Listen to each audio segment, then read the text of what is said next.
I did, because I just wanted to pull this down. Door pro tem. No, actually, I'm gonna go out and I'm coming through the, It doesn't really matter because your purse is here. Could you carry it? right. I know. Do you carry? No. I don't either. You would not want me to either. Why? Well, I grew up with guns. You grew up with it? Oh, yeah. My family's big hunters. Big, Well, then you should be, really big. I'm really bad at shooting. Really, really bad. I would not want me. My family laughs at me. Joel's a member of the Englewood Shooting Club. And he takes the kids out. And I don't go because it's too depressing.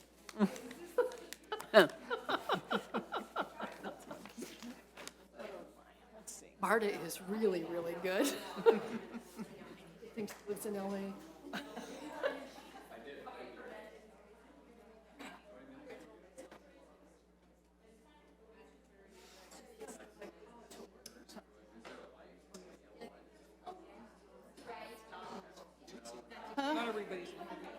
Well, I'm gonna, no, don't make it last any long. I'm not going to. Well, with that, or I can go to the ladies' room.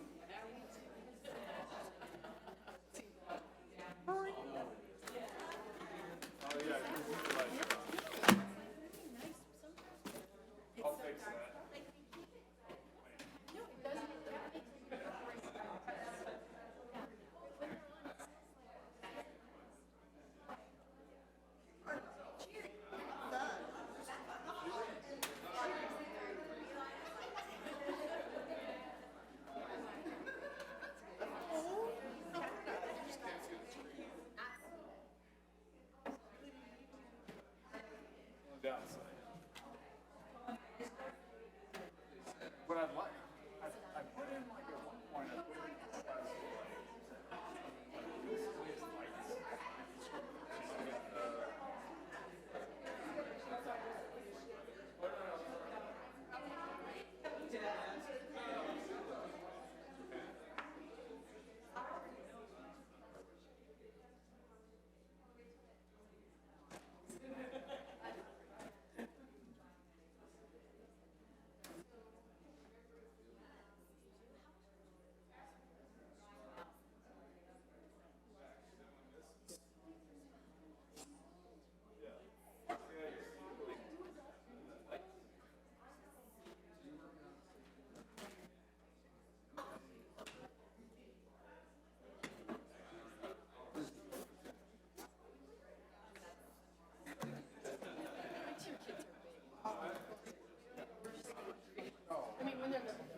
traveling, the nerve-wracking part. Do you know who's doing the council response tonight?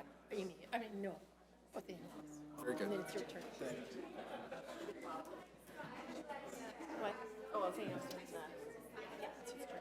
You did it. I did. Thank you. Pockets, that's my favorite. Pockets. I need more guys. Yeah, that'd be fun.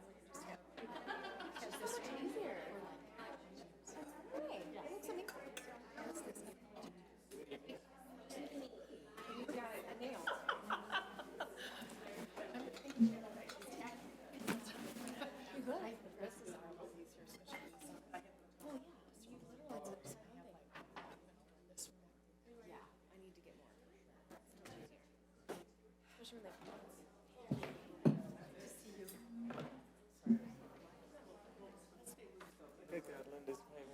No, you texted me. Yeah. That I'm fine. Okay. I said, I was literally 1 second away. Okay, good. I know you're good. What's your call? does it sound? That's okay. Venmo? I know, that's true. That's true. Understood.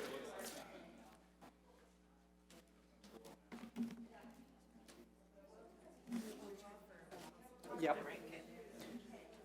I am aware. Yeah. Good weekend? Are we ready to go? Good. City Clerk, are we ready? If all of council could be seated, Very, very. like to get started? Yeah.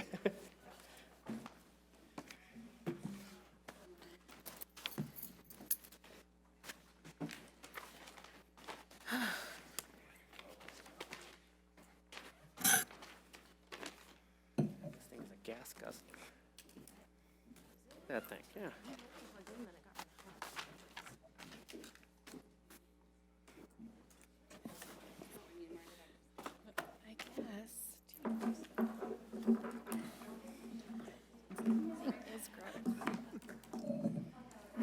Welcome, everyone, to the City Council regular meeting this Monday, August 5th, 2019.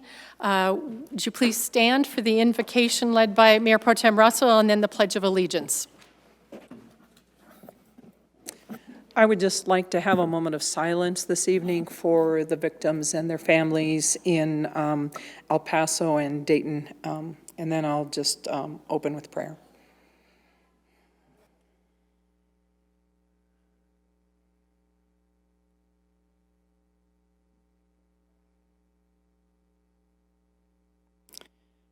Our gracious Heavenly Father, I thank you for bringing us here this evening to do the business of the city. I ask that you would grant us the ability to consider all the matters before us with honor to your grace. Let us act tonight as an expression of your will and in the best interest of Englewood's future, and help us to remember that our goal is not to control, but to serve the people. All this we ask in your name. Amen. With allegiance to the flag of the United States of America and to the republic for which it stands, one nation, under God, indivisible, with liberty and justice for all. Thank you. Would the clerk please take the roll? Yes, ma'am. Member Sierra. Present. Member Barentine. Present. Member Cuesta. Present. Member Martinez. Present. Mayor Pro Tem Russell. Present. Member Wink. Present. Mayor Olson. Present. All 7 present. Thank you. Could I have a motion to approve the consideration of our minutes for the special city council meeting of July 11th, 2019? I move to approve the city council, or the minutes for the special city council meeting on July 11th. Thank you. Could I have a second? I second. All right. Member Sierra seconded. Any corrections?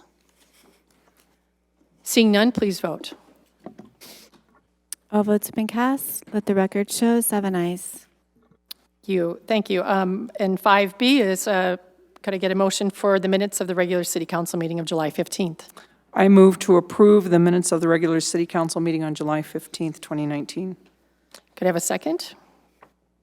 I'll second. Martinez seconded. Any corrections? Seeing none, please vote. All votes have been cast. Let the record show 7 ayes. Thank you. 5A and B pass unanimously. Folks, we're now going to take a break as a city manager has arrived in our presence today for the first day of work, and we're going to honor him tonight out in the background in the foyer out through the metal doors again, or the metal detector. And the break will be about 30 minutes because we have a long list of things to be doing tonight. So appreciate your staying with us out there and coming back in if you have interest. We'll see you out there.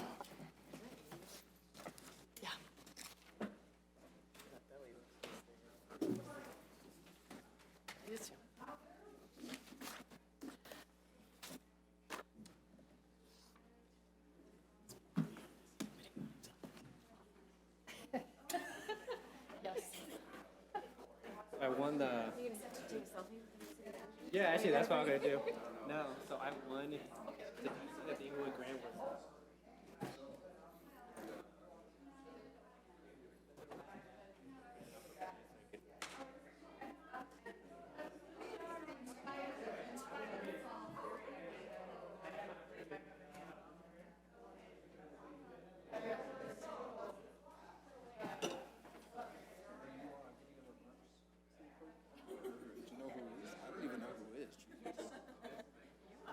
Yeah, well, I'm hoping to be off to the side.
Oh, Mark isn't going to come? Okay, okay, great.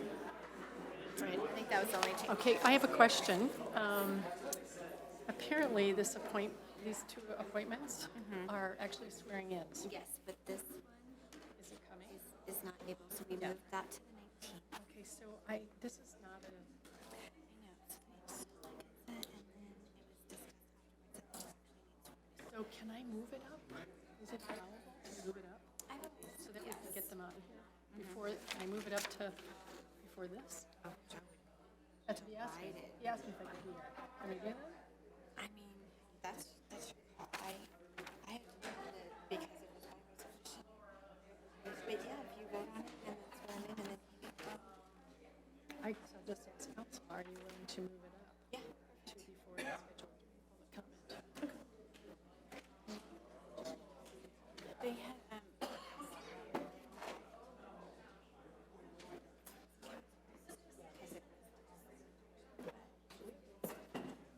it's a resolution.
Pretty comfortable at home. Let's just put it that way. I respect that.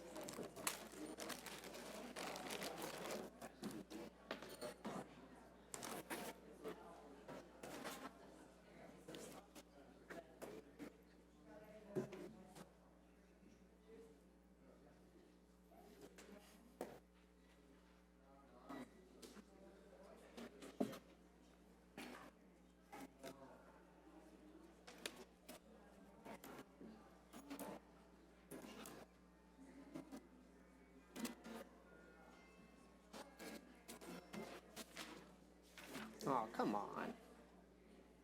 Just start doing this to me. All right, there we go.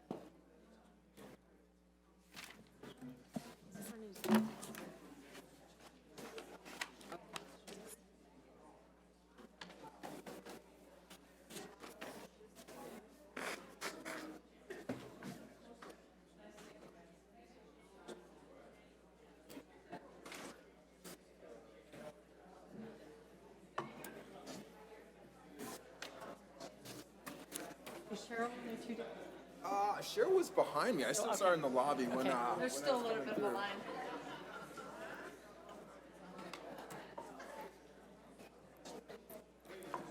Mayor, do you want me to go see if she's coming? I think she was waiting for the line to die down. Oh, there she is. she's coming.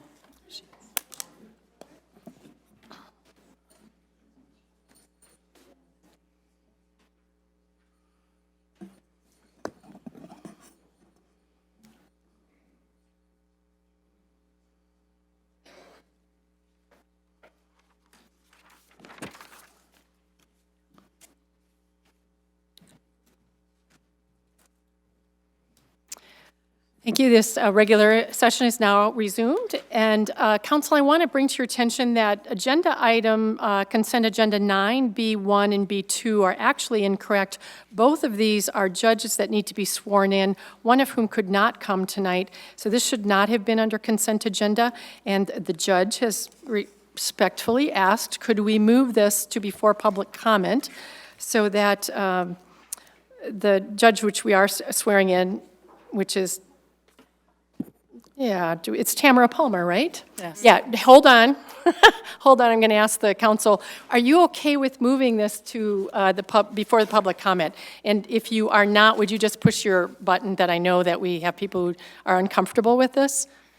Is everybody okay with it? Okay, so we'll just move it up. And so, Judge Jefferson, if you want to come forward, this is agenda item 9C2, which is the presiding judge, Joe Jefferson, is requesting that the City Council appoint, and he will swear in Tamara A. Palmer by resolution to serve a 4-year term as an associate judge for the City of Englewood, commencing August 5th, 2019, and expiring August 4th. I believe we need a motion to approve. Can I get a clarification first, please? Yes. You Councilmember said, Barentine? could you please clarify what we're doing with the other appointment? Are you saying we're already moving that? No, we have to bring that one back because he's not here tonight to That's what I'm swear asking. in. Is that to a date certain, or do we know? Yes, the 19th, please. Thank you very much. All right, so could I have a motion to approve 9C2 and allow for the judge to, Actually, it's 9C1. I move to approve 9C1. no, it's actually No, 9C2. it's- Oh, sorry, 9C2. I apologize. Thank you, Councilmember Barentine. It's Tamara Palmer. All right, could I have a second? I'll second. Okay, one of us. I think it was Councilmember Barentine. Any objections? Any conversation? Okay, please vote. I stand for questions as well. Yep. All right, please vote. All votes have been cast. Let the record show 7 ayes. Okay, unanimous. Thank you. Go take it away. Everybody, I'd like to present to you our new Associate Judge, Tamara Palmer. I'll have her step forward for swearing in. She's a longtime resident of the City of Englewood.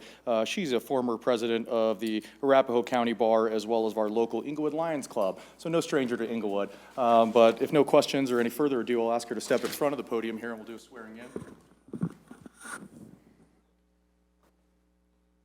Please raise your right hand and repeat after me. I, Tamara Palmer, I, Tamara Palmer, solemnly swear or affirm solemnly swear or affirm that I will support the Constitution of the United States of America, that I will support the Constitution of the United States of America, the Constitution of the State of Colorado, the Constitution of the State of Colorado, and the Charter and ordinances of the City of Englewood, Colorado, and the Charter and ordinances of the City of Englewood, Colorado. that I take this obligation freely, I take this obligation freely, without any mental reservation or purpose of evasion, without any mental reservation or purpose of evasion, or purpose of evasion. and that I will well and faithfully perform the duties, I will well and faithfully perform well the and duties faithfully perform the duties of the position of of the position of Associate Englewood Municipal Judge. Associate Municipal Judge. Congratulations. Sign an oath or affirmation, and then I'll probably need to correct something on here and resubmit it to the clerk tomorrow, if that's acceptable to council. Okay. There's just a misspelled her name on the oath. All right, that'd be thank you very much, and congratulations again. All right, we'll move back to agenda item 6, which is recognition of scheduled public comment. The deadline to sign up to speak for scheduled public comment is Wednesday prior to the meeting through the city clerk's office. Only those who meet the deadline can speak in this section. This is an opportunity for the public to address city council. There's an expectation that the presentation will be conducted in a respectful manner. Council may ask questions for clarification, but there will not be any dialogue. Please limit your presentation to 5 minutes.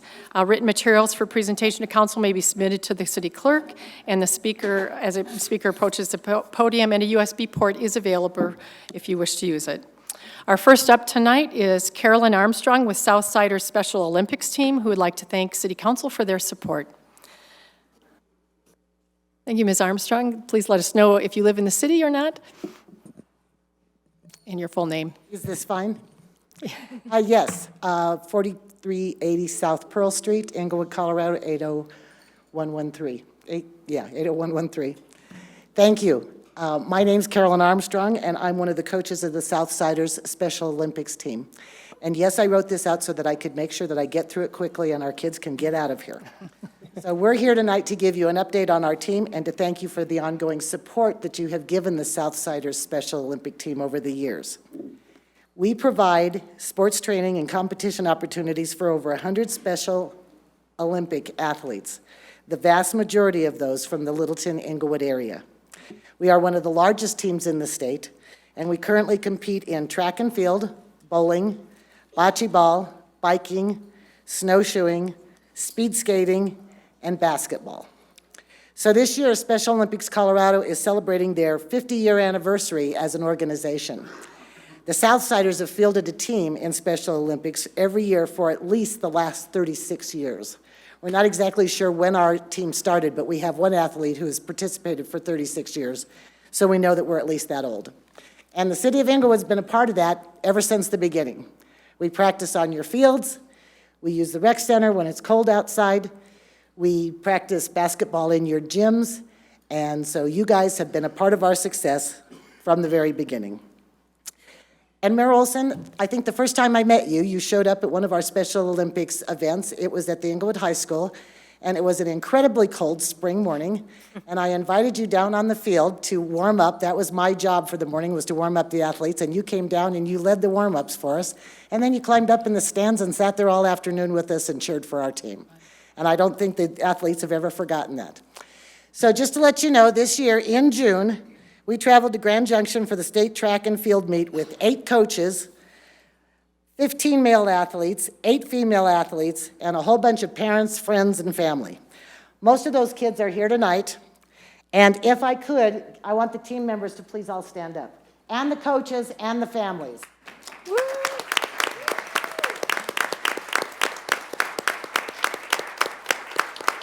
Now I want you to stay standing for just a minute while I finish up here, okay? So everybody stay standing. Andrew's waving at you. These 23 athletes, and again, I wrote this down, after 2 days of competition, came home with 2 6th-place ribbons, 2 5th-place ribbons, 11 bronze medals, 19 silver medals, and 27 gold medals. Wow. Woo, we should stand for you. Look at you guys, you're getting a standing ovation.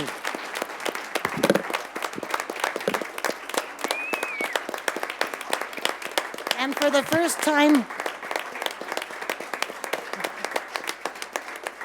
time that we know of, both the women's relay team and the men's relay team swept the state of Colorado competition, took gold medals in both events. If you have never been to a Special Olympics competition, you really need to put it on your list. And I wrote this down because it's really important to me that you hear this. You will leave smiling and you will leave in awe of the effort that these athletes put into the sport, into their sports, and into the sheer joy, and I mean the sheer joy, that they have in their own accomplishments and in their teammates' accomplishments. In honor of the 50-year anniversary of Special Olympics, and to thank you for your ongoing support, we have stay standing, we have 50-year pins from Special Olympics Colorado for each of you, and we also have blue ribbons for each of you. But I want you to know that these are blue ribbons that our athletes have won. We didn't go out and buy these. They won them. We asked at a recent practice. They offered to give you those blue ribbons to thank you for their support. So, Jeremy McLeod, would you step to the aisle? Our athletes are going to do the special athlete's oath that they do before every competition. It's written on most of our uniforms. We really try to live by these words. He's going to do that oath with the help of Kathy Van Huplem, who is also a longtime Englewood resident.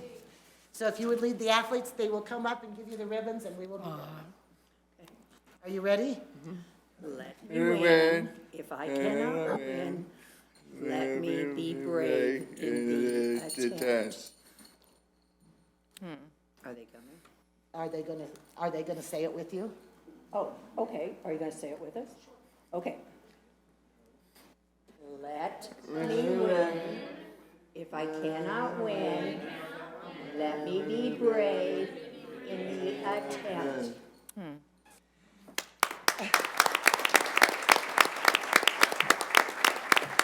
We're over our time, so we need to finish.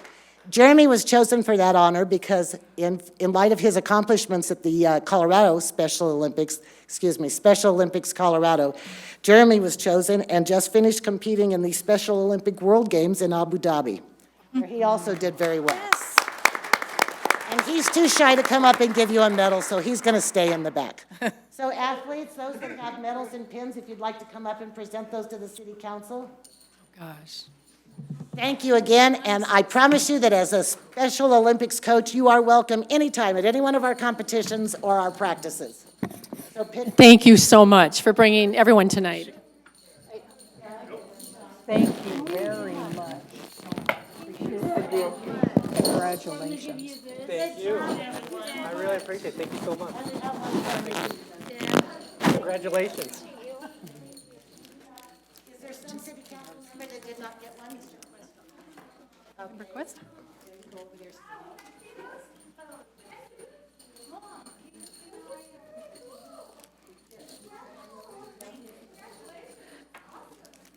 Thank you very much for this honor, but it isn't us who supports you, it's this community.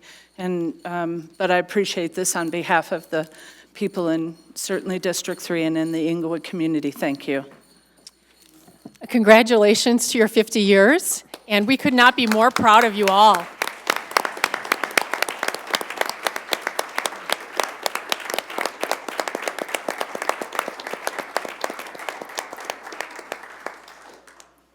Thank you so much, and thank you for being here.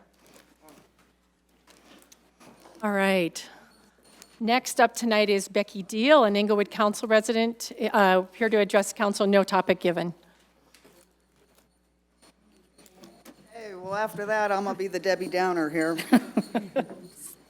I'd like to talk about the flood report put out by the engineers hired by the city. In that report, it says the drain pipes over by the Oxford Santa Fe area. Could you give your name and whether you live in the city or not? I'm not sure if we heard it or not. Becky Deal, 1241 West Radcliffe Avenue. Thank you again. In that report, it states that the drain pipes over around the Oxford Santa Fe area cannot handle the pressure after a heavy rain. Also in that same report, it says just a little ways up from those areas, the pipes are clogged about halfway with silt and debris. Now, I'm not the brightest crayon in the box, but if you eliminate the pressure on the pipes, it'll help. Let's pretend I'm holding a garden hose, okay? You turn on the hose, whether fast or slow, it doesn't matter. It's gonna trickle pretty good, right? Flow freely. Now put your finger over the end of that garden hose. What do you create? Pressure, okay? At whatever's downstream of it. Eliminate the blockage, you eliminate the pressure of whatever is in front of it. So the pipes on Oxford being able to handle the pressure that creates the sinkhole and returns floods people's homes. Well, clean out the clogs, clean out the pipes to relieve the pressure. No pressure, no sinkholes, no flooding, at least at my house anyway. The 100-year flood that everybody talks about comes to my home every time there's a sinkhole at Oxford. Well, latest 2015, 2018, 2019. Let's talk about the culverts or the bubblers or whatever y'all want to call them that are located in the alley. Again, I'm not the sharpest tool in the shed, but why don't you dig a trench from those bubblers down the alleys and connect those to the drainage, to the city drains, and have them all drain out to the Platte like the rest of the rainwater does? Why create a swimming pool holding area in an alley where it's just going to get filled up? It makes no sense to me.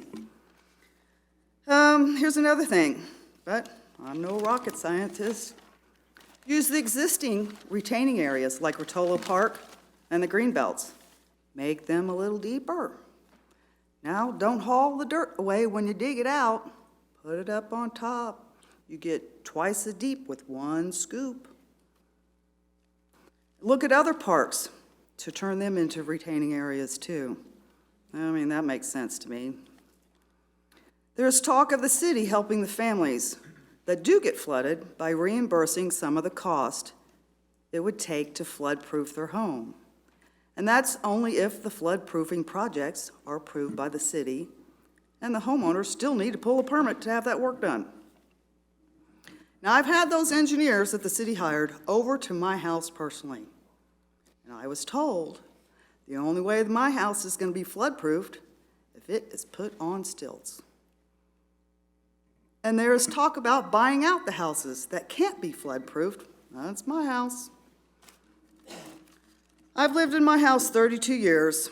I've raised 3 kids there, and now I'm helping raising 3 grandkids there. I plan on dying in that home. It might be by the flood water. I don't know. But I'm here to tell you, I'm not going anywhere. The city wants to raise everybody's bills to pay for the flooding problems when the city should have been taking care of these problems all along. The surveys that have been going for 50 years have been neglected. They told them things were going to get bad in Englewood. It's because of the neglect of the drains, the pipes, and the cities that the people are having to deal with the flooding issues now. The city keeps hiring companies to do surveys, but the city never really acts on what the survey recommends. Why? Oh, you say there's not enough money in the budget for the repairs. Well, ask yourself. And every citizen in Englewood should ask them, why is there not enough money? Where has the money gone for the projects over the last 50 years or so? But hey, there's always enough money in the budget to hire another survey company. But at least that survey company might give the city what they want to hear. Just pay for that other survey. Ever since I was a little girl, I love the rain. I love to watch it fall from the sky. But today, when the sky is cloud and darkened, the rain starts to fall, I have anxiety attacks. Thinking, is my home going to flood tonight? I don't know. My grandson, who lives with me, is still... The time is up. Can you please finish up? Sure. When I'm done, I'll be finished. I'm sorry, we have 5 minutes for everyone. My grandson, who also lived with us, is clearly traumatized from last year. Because July 1st, when we were almost flooded, the water kept rising and rising because of the sinkhole being backed up. Ma'am, you can was running you around. can actually submit that to the city clerk if you'd like us to read it all. Thank you very much for coming tonight. No, thank you very much. Next up is I have Kathleen I have a Bailey. question. I am going to follow our protocol. The next. Y'all don't ever have any Oh my gosh. time limits. Council, it's up to you. Do you want to extend time over 5 minutes for everyone? Councilmember, Mayor Pro Tem Russell? Actually, I would be open to extending the time for Ms. Deal, and if we have other people that need to speak longer, I'm okay with that this evening. Councilmember Sierra? I would prefer to keep the time to 5 minutes. Councilmember Martinez? I would prefer 5 minutes. Councilmember Questa? If we're eliminating 5, why have a limit at all? I'm happy to hear the rest of you have to say, Ms. Deal, but I think generally, yes, we have these time limits for a reason. Thank you. Councilmember Berentine? I'm generally against the time limits that have been set because they've been reduced previously from 10 to 5 for pre-signing up. So I'm going to stick to that, and I would prefer to hear the rest of it. Councilmember Wink? I would like us to adhere to the previously set time limit of 5 minutes. Thank you. Ms. Deal, feel free to submit your written document to us. We'd be glad to take a look at it. Just because it's stated ahead of time. Next up is... With all due respect, I had a question for the speaker. Okay, great. We will allow for that. Councilmember Berentine? Could you please clarify? I think you said that you had an engineer come, and they said the only way you could flood-proof your home was to put it on stilts. Could you please tell me who told you that? I can't think of his name right offhand, but it's the engineer that was hired, what is it, Calibri? Okay. I've got his name and a number in my phone. I can't right offhand remember his name. but That answered the him and his question. girl came to my house personally to look at. I just wanted to know whether it was a city staff or the consultant. Thank you for clarification. Thank you. Next up is Mr. McIntosh, who let us know that he won't be here tonight, so we've taken him off. Next is Ms. Kathleen Bailey, an Englewood resident, here to address council regarding hopes of the new city manager implementing positive changes rather than more of the same.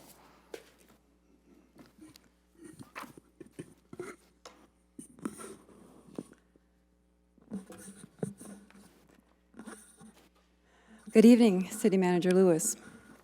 Your Englewood predecessors, including some Englewood directors, demonstrated an endemic culture of the absence of honesty, integrity, responsibility, and willingness to not only ignore laws and regulations in order to reduce costs and expenditures, but to do so knowingly risking the life, health, and safety of our own citizens, our own employees, and the environment.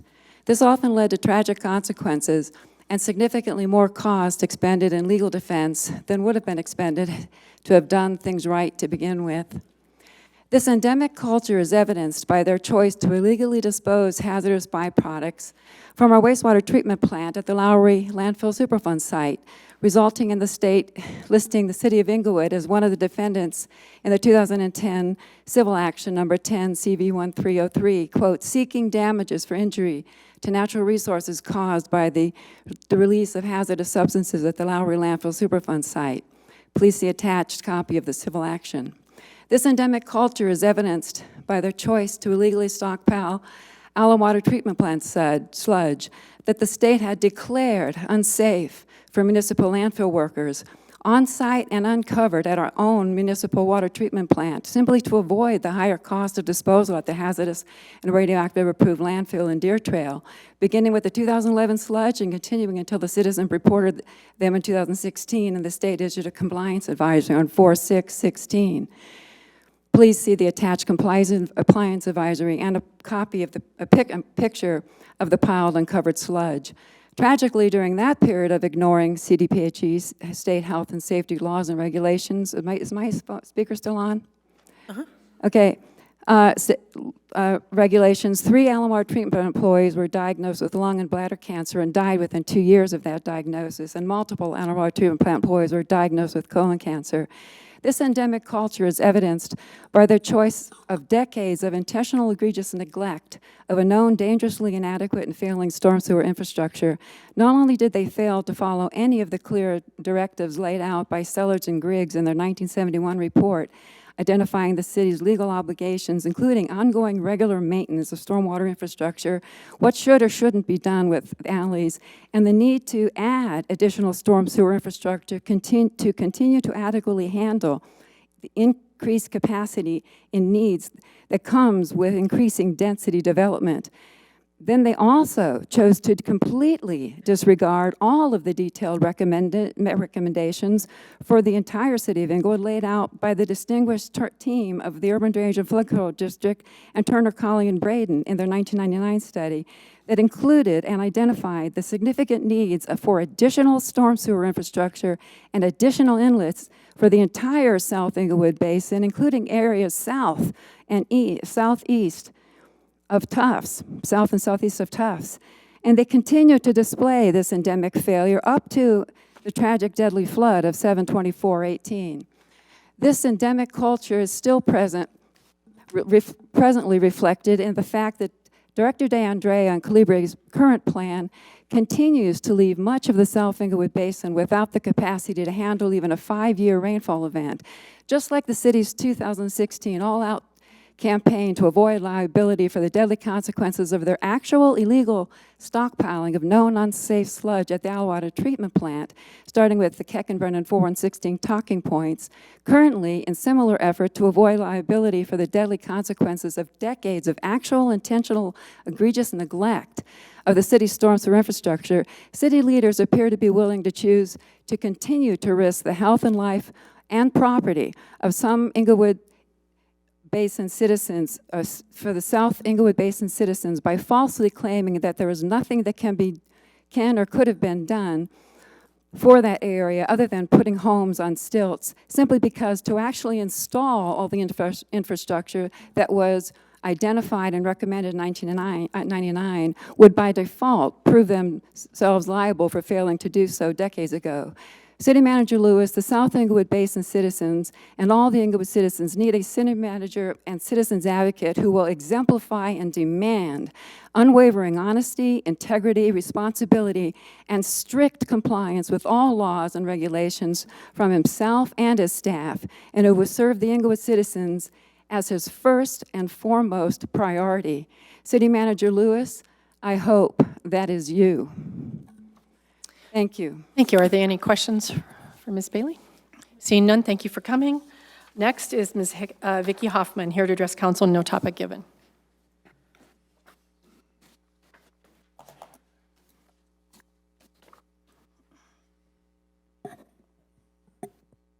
Vicki Hoffmann, owner of 4630 South Bannock.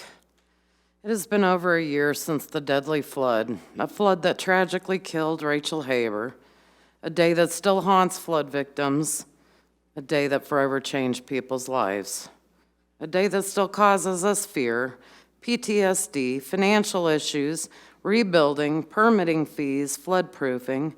The list goes on and on. 364 days ago was my first time to a city council meeting. 364 days ago since I discovered we had no emergency operations plan. Yet, 2 employees were tasked the emergency operations role. Yet, here we are today, still with no emergency plan. 4 months of waiting for completion on a contract that was supposed to come to you for tonight. What will it take for you to understand the health and safety of every citizen continues to be at risk? Put the politics aside and understand that people's welfare is of the utmost importance. We were told we needed a study for drainage issues. Here we are today, $171,000 spent, no detailed hydrology specifics, and still not a pipe in the ground. Now the director wants you to approve a change order for the $17K that you said no to, and another $27K for a potential alternative. Stop using our money on more studies. Don't approve don't approve a 17 or a 27K change order, and start demanding answers that specifically relate to CFS flows, topography, increased stormwater runoff, velocity, and elevation changes. Use the 98 and 99 study. All flood victims still have not yet had the opportunity for a roundtable discussion. Staff and directors have, yet the very people affected continue to be ignored with unanswered questions, concerns, and what to do with their homes. The city has not been transparent to the victims. The city has talked about buyouts and floodproofing. Why do egress windows continue to be discussed as a floodproofing technique? Why does staff continue to make statements to the media when this hasn't even been discussed with City Council? Why are the flood victims not being communicated with? Why can the city find the resources for segment S1 and S2, and yet S3 continues to be put on the back burner? Is this council responsible for everything? Absolutely not. However, during the last year, council has failed to have an open discussion with flood victims. Still, no signed emergency management contract and not one pipe in the ground. Some of you make us feel that our concerns aren't warranted, let alone validate our concerns. How are the flood victims supposed to move forward? Life safety risks haven't even been discussed. Some houses that had the most inundation, I was told, also, was to backfill our basement, raise the house, put it on stilts. What are we going to do? Because according to your municipal codes, we can't do that. What are we supposed to do? It's been 1 year of uncertainty. When is council going to communicate with flood victims? How many years are we supposed to wait, and potentially how many more lives could be lost? When will the city instill a sense of urgency and prioritize items? These are some hard questions, and they need to be answered, and none of you want to answer us. So, Mr. Lewis, I really hope that you and I and the flood victims can get together. I really do. It's awful what you've made us feel like. We feel like the redheaded stepchild. And it's upsetting. And I guess it's just gonna take me another 364 days because y'all aren't getting rid of me. So right now, I would like to take a moment to remember the year anniversary and remember Rachel Haber and all the flood victims whose lives have been changed.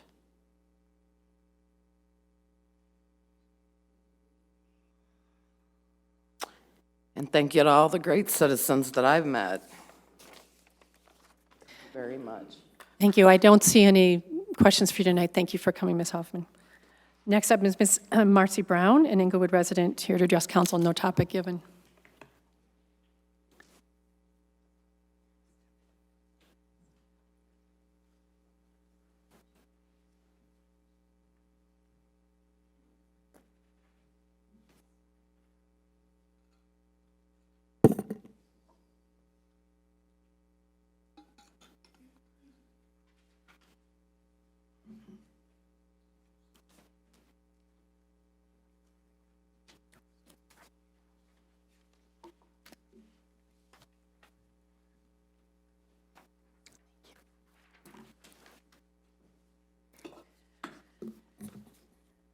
Do we pass these down, or is this? I believe so. Thank you. Hi, I'm Marcy Brown, and I'm from District 1. And I found this brochure, ironically, on the 3rd floor of the city building here, where, of course, where the building is, the building department, planning and zoning, so on and so forth. And it's ironic to me because the brochure says managing your construction site. If you look on the back of the brochure, please, it says SPLASH, which is the program, which stands for Stormwater Permittees for Local Awareness of Stream Health. And underneath that, it talks, it lists Arapahoe County and among the many cities. And Englewood is part of that list. At the very, very bottom of that splash, in very tiny print, it says, the brochure was created by and used with the permission of the City and County of Denver, City of Aurora, City of Lakewood, and the Urban Draining and Flood Control District. And I would please ask you to go to the back of the brochure where it says help prevent pollution. It's the law. It says causing water pollution and environmental damage is against the law. As a construction site owner, land developer, property owner, or construction worker, you have a legal responsibility to prevent pollution. Failing to do so can result in regulatory sanctions, restoration and restitution requirements, fines, and even imprisonment. And I read that first. I would also like to interject that I have been a citizen in Englewood and have witnessed many construction sites. So I will interject on some of these points. If you'd please open up the brochure, it says wind and water are the world's greatest earth movers. It says sediment, sand, soil, or dirt is the most common pollutant from construction sites. Wind and water can erode any exposed soil, blowing or washing it from the work site. Sediment decreases the capacity of the storm sewer system, increases flooding damage, and harms fish and other aquatic life. Sediment also carries pollutants such as vehicle fluids, solvents, paints, asphalt, or cement with it, which intensify the damage. Then I would ask you to please go to the middle of the brochure where it says designed for minimum impact. It says, do not remove existing grass, shrubs, or trees. Well, we all know what the developers do. They scrape it to the dirt. These plants bind soil and shield it from erosion by wind and water. Vegetated soil also improves the water quality of storm runoff. Use existing vegetation for buffer strips. And below that, it says, develop sites to fit existing topography as much as possible. Design the site to blend with existing topography. For example, grade the site following existing contours to preserve the natural drainage patterns. Of course, the developers do not do that either. And then on the other side, where it says, it's got a big P there, it says, keep mud off streets. Limit the number of access points to the site to prevent vehicles from trafficking mud onto streets. Use a rock line tracking pad or wash rack to remove mud from vehicles before they exit the site. Clean streets around the site daily. The developers do not do that. And then on the back, where it says practice good housekeeping, under the title of reduce exposure of materials, it says cover construction materials with secure tarps or plastic sheeting. Cover trash dumpsters with temporary roofs, tarps, or plastic sheeting. Well, I've never seen a dumpster with anything like that on it. And I think this brochure connects three important issues in Englewood. The developers who run our city, that contribute to our drainage problems, and that are adding more stress by all the construction on our infrastructure, which is ancient. Thank you. Thank you very much. Any questions for her? Seeing none, thank you for coming.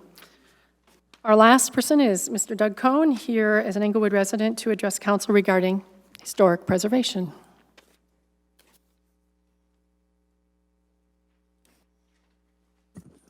Good evening. Doug Cohn, 3051 South Marion Street. I've just discovered the history of honeybees here in Colorado, and it's another Englewood original. The information comes from Tom Theobald, the historian for the Colorado Beekeepers Association. Some of you know that I've worked with a beekeeper for about 10 years, and they still sell honey out of their house. Honeybees are not native to North America. They originally came from Africa and Southern Europe. The farmers in the ancient days understood how important pollination was to successful farming. The bees came to America with the first settlers in the 1620s. You might remember from history class that first harvest was a failure and they about starved to death in the winter. The crops were not pollinated. They brought the bees and the crops began to thrive. That's just a very small piece of the story. The bees spread as far west as the Missouri River over the next 200 years. The abundance of wildflowers and other plants provided their food. The bees were stopped by the Missouri River until 1858. The great American desert was not friendly to the bees. 1858. I've shared the story of the event that happened right here in Englewood that summer that changed the course of U.S. history. The discovery of gold in Little Dry Creek. The gold discovery that sparked the Great Western expansion. Some of you, I think, have probably heard about the McBroom family who had a farm along Bear Creek just west of Santa Fe. The McBroom Ditch on Bear Creek is one of Englewood's primary freshwater sources. John McBroom was a wagon master with the military convoy in 1857. The convoy got stuck in the Denver Basin by high water in the Platte. He went exploring and spotted Bear Creek a few miles south of the confluence of Cherry Creek and the Platte. A year later, after he was discharged from the Army, he returned to the area and began to farm. He was there when the Russell Party found gold in Little Dry Creek, which sparked the gold rush. He had no interest in mining. He was a farmer. With the gold rush, many more farmers joined the migration to the Denver Basin. The miners needed to eat. John talked with his brother Isaac, talked to his brother Isaac about making a trip in 1860, and they began to farm. They quickly discovered what the East Coast colonists had figured out, that many of the crops brought from the Old World failed to thrive because of the absence of bees. Isaac returned to Missouri and brought back a beehive. Wild plums grew along Bear Creek in the river, and they were fertilized initially by mason bees, which are kind of isolated bees. The blooms on the plums appeared in the very early spring, kind of like the dandelions do now. Isaac Broom brought the honeybees back in either 1860 or 1862. The record's a little fuzzy. With the introduction of the honeybees, the plums thrived. Wild cherries popped up and thrived. Unfortunately, the first hive died. There's some evidence that Isaac went back to Missouri and got some more hives and got the bees established right here in Englewood. The McBroom brothers were so successful that they were able to take wagon loads of plums up to Central City to sell to the miners.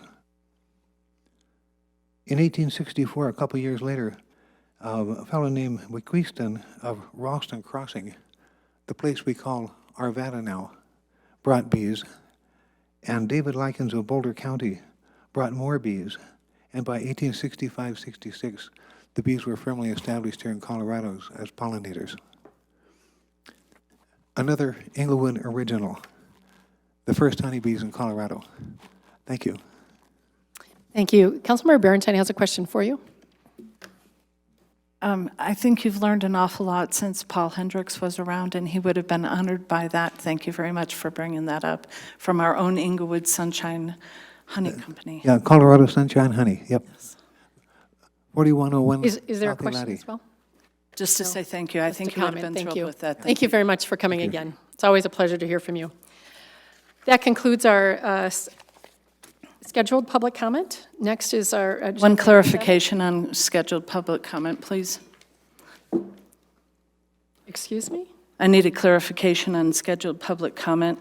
We had if we're going to go ahead and stick to the 5 minutes, we need to make sure that we have a consistency, even if it's a presentation we like the Special Olympics, that we are consistent with all of the presenters. Maybe in the future, a presentation like Special Olympics can be done differently. Councilmember Barentine, let's talk about that at the end when we talk about council requests, but Mayor, you asked for a vote for one extension, but not for another, and I would just ask that we have a consistency in the rules. All right, thank you very much. Thank you. Appreciate it. I also think that the timer went off, so I wasn't watching, but you're well taken. Next up is agenda item 7, which is recognition of unsolicited public comment. This is a time when members of the public can sign up the night of, and so those who have signed up tonight are limited to 3 minutes. The same sort of guidelines apply. First up tonight, I think people want to switch their names, so it's Mr. Stephen Kelly, I believe. Is that right? Here to speak about stormwater and, I think, National Night Out. Good evening, Council. I attended the July 8th study session and the July 15th study session, and then Mr. Cuesta's informal session. I appreciated being at every one. I learned a little bit. I have a lot more to learn, but some suggestions. I know there's the idea of just doing redo the whole system. I don't know that that is cost-effective and necessary. S1, which I think goes from the river to Santa Fe, if there's a 90-plus inch pipe, things are running except at the elbows. Get those elbows fixed and don't tear up, X number of feet to put in new pipe just because we have metal corrugated pipe. I'm sure we have miles and miles of that, thousands of miles in our nation system. S2, I think it's S2, but again, fix the problem in the Jason Street cul-de-sac. Get the bonds for that, get the funding, and get that done. What could be done right now, I think, is fix the Broadway, Tufts, Acoma area. Again, I recall the tragic day, and I thank you, Ms. Hoffmann, for reminding us of Rachel and the tragic situation. But that needs to be done right away from that Broadway area get it to the open ditch and let the ditch take that water away. And whatever has to be done, do that right now. And then I'd say do it yesterday. Get the pipe cleaned out down on Oxford. If it's half filled, I know Calibre said it's probably compromised underneath, but we need to find out. And kind of a rhetorical question, it might not be the right word, but since the tragedy in July, how many buckets of silt debris have been removed from that pipe, I wonder. That needs to be done right now. It will alleviate a lot of problems in the system again. In general, don't spend a whole lot of money on 25-year pipes upstream of 10-year pipes that aren't going to get changed.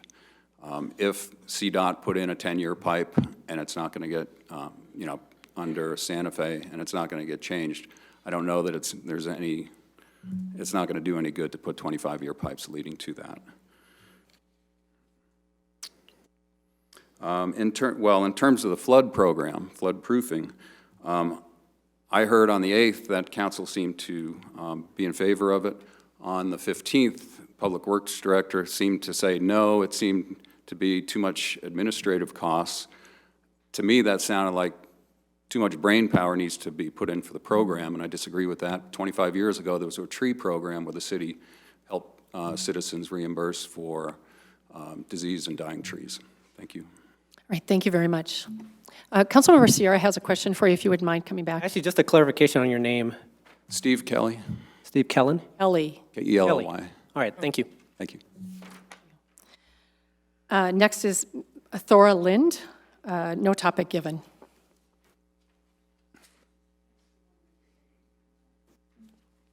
Hi. All right, so I'm just a girl in a very big world. I don't have a specific political view. I just know that my name is Thora. I live in Littleton. I don't live in Englewood. But I pretty much am bringing this here just to highlight the need for safety. Ironically, a friend of mine gave me that when he discovered I like kayaking. That's a whole other story on its own. But I also started a petition for some sort of incentive to the Englewood homeowners to combat the flooding and drainage issues.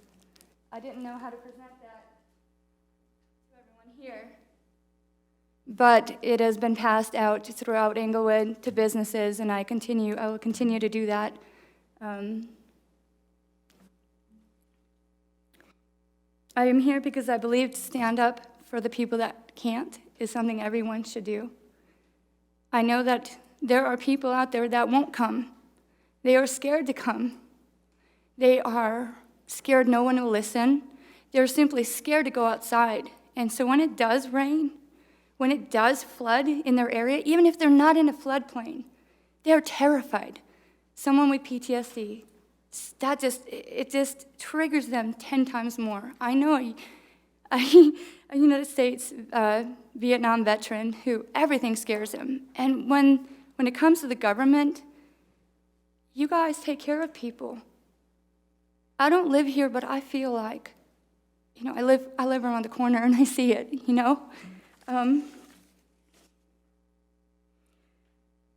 I have a good friend of mine who kind of looks at me like his daughter, and he listens to me. I listen to him. His name is Dennis Gallagher. He is the former auditor of Denver. He held office for 12 years. He finds this interesting that I want to help. He wants to help me help. He asked me to ask questions such as, what is the liability to the city for flood issues? What agency deals with flood emergencies here in Englewood? Who heads it? Are they here? They don't exist, right? What's the budget? Well, they don't exist. Have homes been allowed to be built on floodplains? How many have been affected? What's the average insurance payoff? What about city property? As I mentioned, that I wanted you to know, I started the petition.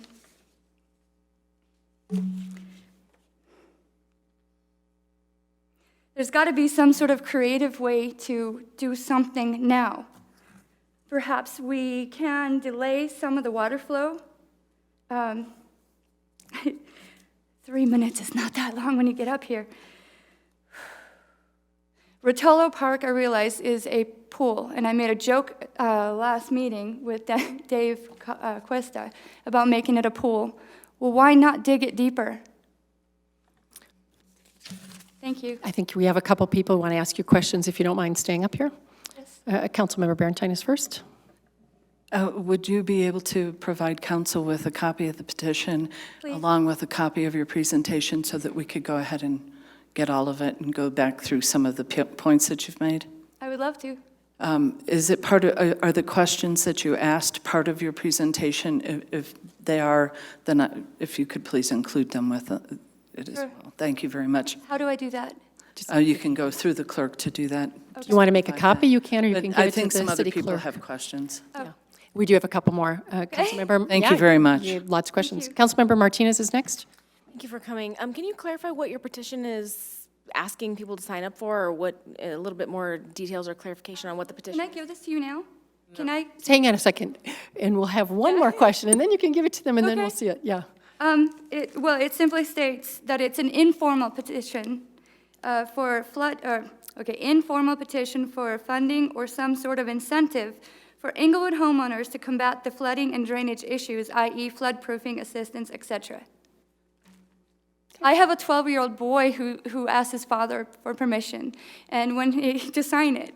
And when his father said, well, why, son? He said, because I care. And he actually wrote that in the comments that I put. I have it here. He said, because I care. Thank you. I know it's an informal petition, but I wanted to see how many people actually cared. Thank you. Mayor Pro Tem Russell also has a question, and then you can hand your things to the city clerk when you'd like. Thank you very much for coming. And so, if you don't live in Littleton, do you know someone here, or how did you know about the flood? Yes. Yes, ma'am. My boyfriend lives at Galapago and Radcliffe. I live right next to Rotolo Park. Yes. Okay. Okay. All right. Thank you very much. I appreciate you coming. Thank you. Thank So you. she's the brave Welcome your one. comments over to the city clerk, if you'd like to, which is the woman Yes, sitting ma'am. over by Thank that you. computer. Thank you. Thank you very much.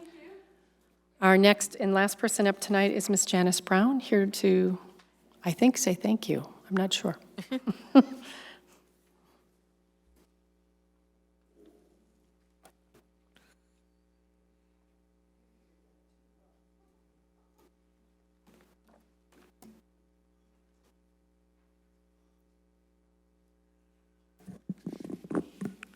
Hello. The first thank you is I would Do you want to like- give your name and whether you live in the city or not? Janice Brown, and I live in District 3. Thank you. I would like to thank everyone involved in the 4th of July festivities, from Tony Arnaldi, who organized the whole thing, to code enforcement, the police, fire, and paramedic departments for their involvement at the event, to the vendors and all the volunteers for their contributions, and the crowd for their participation in this very fun celebrations. The fireworks were awesome. Thank you, everybody. Next, I would like to welcome Sean Lewis as our new city manager to the city of Englewood. And finally, I would like to thank the Englewood Police Department for the arrests of the 4 individuals in the murder of a 13-year-old boy on July 14th. You worked quickly and efficiently to solve this crime. Englewood is a much safer place due to your diligence. Thank you very much. Thank you. That ends our unscheduled public comment. Next is our council response to public comment, and that is Councilmember Sierra tonight. Thank you. Just a quick moment here. Figure out which order. So I want to thank Ms. Armstrong and the Special Olympics, all the athletes, and just a congratulations on just their impressive haul that they had in Grand Junction earlier this summer. So that was just very impressive. Thank you very much for the ribbon as well, and for the turnout. So really, really appreciate it. Mr. Doug Cohn, thank you very much for the history lesson and on the honeybees. Just being around for 150 years, I'm hoping that they're around another 150 years. So thank you very much for that history lesson. And then lastly, I think I'll thank everybody for coming tonight. Believe, is it Miss Lynn, was it? Last name? Okay. It's not easy coming up, and you did a fantastic job coming up and speaking to just an issue that you're obviously very passionate about. There was one thing that you did state there that I really wish that people don't have a fear of actually coming and speaking to council. They should come and speak to council. I understand everybody's frustration. It is a very difficult subject, but I do feel that this council is actually taking the steps necessary in order to fix the issues. People should be upset. We have only had 2 feet increases to the stormwater drainage over the past almost 30 years. We haven't really put a process in place in order to actually fix the capital improvements that are necessary to prevent this tragedy from happening. So, we're looking at difficult decisions here about actually increasing the fee increases, pretty sizable. And, we're not taking that lightly. We're looking at all the different options. Obviously, one of the creative ways that we're looking at funding the stormwater is on the agenda tonight. So we are looking at providing a loan of $3 million to the stormwater drainage fund. So this is something that should have been taken care of a long time ago. And I think this council is doing taking this seriously and looking to actually make the improvements. So I do want to thank you tonight, and it's a difficult decision, and you did a fantastic job tonight. And also to Mr. Kelly, thank you very much for your ideas. I'll be sure to pass these along to the Public Works Director. And then there's a couple of council requests, and also Ms. Bailey, Ms. Hoffmann, Ms. Deal, thank you very much for coming tonight. I do have a council request I do want to ask is just what the status is of cleaning out the clogs within the S1 pipe. And then also, Ms. Hoffmann brought this up, just the status of the emergency management contract. I know that it was stuck in legal a couple of weeks back. Just wanted to know what the status of that is. And see if there's anything else. I think that's it on my end. Thank you very much, everyone, for coming tonight. Thank you, Member Sierra. Next up is, we have no agenda item 8. Agenda item 9 is consent agenda item. I guess I actually have a question for our city clerk. Do we need to pull 9C1 and vote on it to another date? Is that how we do that? Okay, so then what I need right now is a consent agenda items, a motion to approve 9A1 and 9C3. I move to approve 9A1 and 9C3. 9C1. 9C3, and then we'll pull. I wanted, did somebody pull 9C3? No, I pulled 9C1. I'll second that motion. 91, 9C3. Okay. I think I wanted to pull this. Accepting the grant? The 9C3, It's a CDOT grant for traffic safety enforcement and education. okay, there's just a question on it about a date in it. All right, we'll pull it. Okay, 9C1, I move to approve 9C1. and the second is Councilmember Wink. Does that make sense? Okay, please vote. All votes been cast. Let the record show 7 ayes. All right, I'd like to move, or have a motion to approve 9C1 in appointment of Robert J. Prickman Jr. as Associate Judge, to have that move to August 19th. Could I have a second to that? I second. All right, any further discussion about that? Please vote.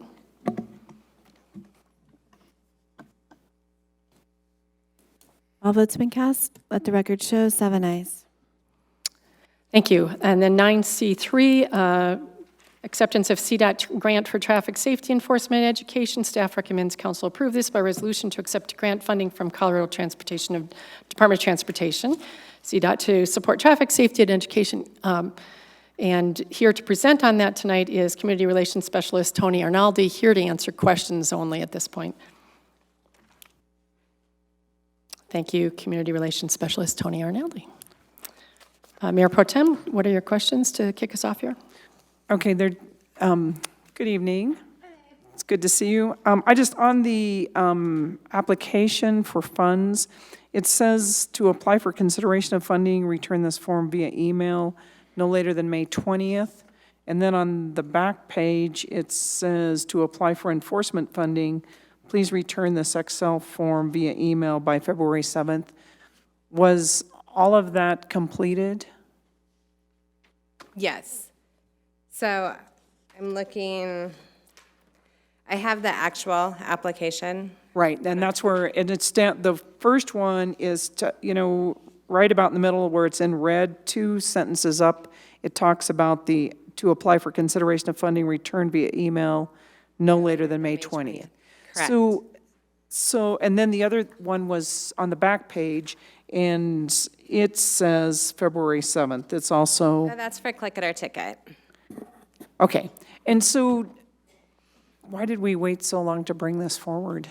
So unfortunately with CDOT and NHTSA grants, they put out the call for applications and it's a very quick turnaround and we don't often have very much time. The reason we're so late to coming forward to ask council for your permission is because of delays. We've actually been on the agenda and then other things have obviously been more important that council needed to address. So my apologies that we're late, but most of it is due to the short timeline that CDOT does, which is why we're asking for a 3-year approval. Okay, so, well, but the forms that you mailed in is only for this year, correct? Or So, yeah, so every year you have to reapply.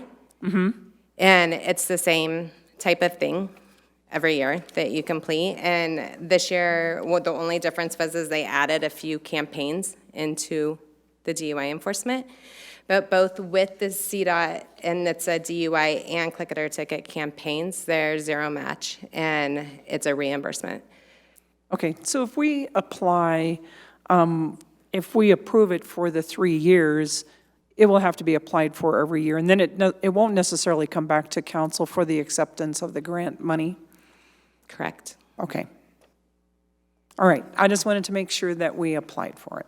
We do. We apply every year, Okay. and then we apply for a certain amount, and then they respond with what they can give us, because it's funded through first-time offenders and different funding, so it's different every year.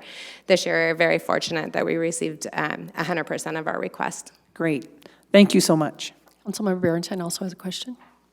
Well, after she asked her question, then it brought up more questions. If it's a process that we do every year, and it has to be started in February, and then it has to be in by May 20th, I am a little confused why we didn't see it sooner.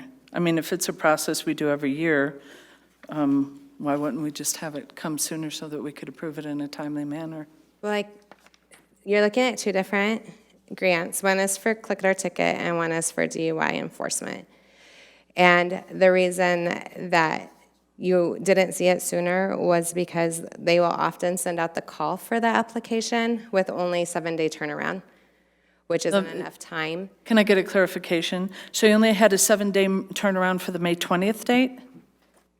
Quite possibly, I have to go back and look at what day the call for the application came out. But the May 20th is for DUI. The February 7th is for Click It or Ticket. Right, I understand that piece of it. So why, I mean, it's August. So, I mean, I'm just Right. confused why we don't see it at the time that maybe next year we could see it at the time that you actually apply for it, because then you know you're applying for it and then you're not behind the 8 ball for it. So Right, but the unfortunate thing is when they ask for the application, I don't have time to bring it to council because of the steps that it has to go through to get to council and go to a regular meeting. Okay. Is that incorrect? So You've answered my question. Never question mind. tonight is, we're actually approving this for 3 years for you to do it. The only time you would bring it back to us is if there was matching that would be in it? Or is it? There is no matching required, but if that With was this something to particular one, change, I would yes. absolutely. I would be very pleased to see us do this every year, and to give you permission for 3 years to keep applying for it and not worry about coming back at a specific time. Can I see a motion to approve? Would you approve 9A or 9C3? I'll second that motion. Thank you. Please vote. All votes have been cast. Let the record show 7 ayes. Appreciate it. Thank you. Thank you very much. All right, we have a long agenda ahead of us, and I'm going to try and get us through 11 A's, and then if we need a break, we can do that. Would that be sufficient for everybody? All right, so 11A1. This is an approval of ordinance on first reading, the CB29 IGA Police Department Arapahoe County EVOC course. Staff recommends that City Council approve a bill of ordinance authorizing this intergovernmental agreement between the Arapahoe County Sheriff and the City of Englewood for the use of the Arapahoe County Sheriff's driving track. And our staff commander, Vance Fender, is here to present or answer questions. And perhaps we can just go with answering questions unless... Yes, and I'm Kelly Martin filling in for Vance. Oh, sorry, Kelly. That's okay. I did that to you last time. Thank you. Questions for Commander? Okay, Councilman Requesta has one.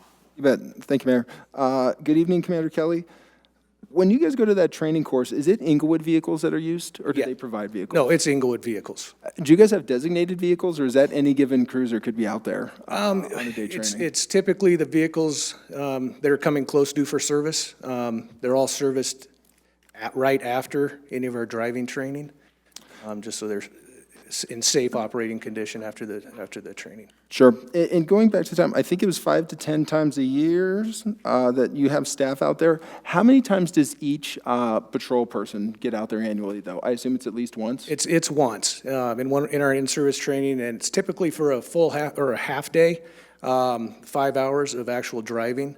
There's oftentimes classroom work, covering policies, state statutes in regards to pursuits, things like that.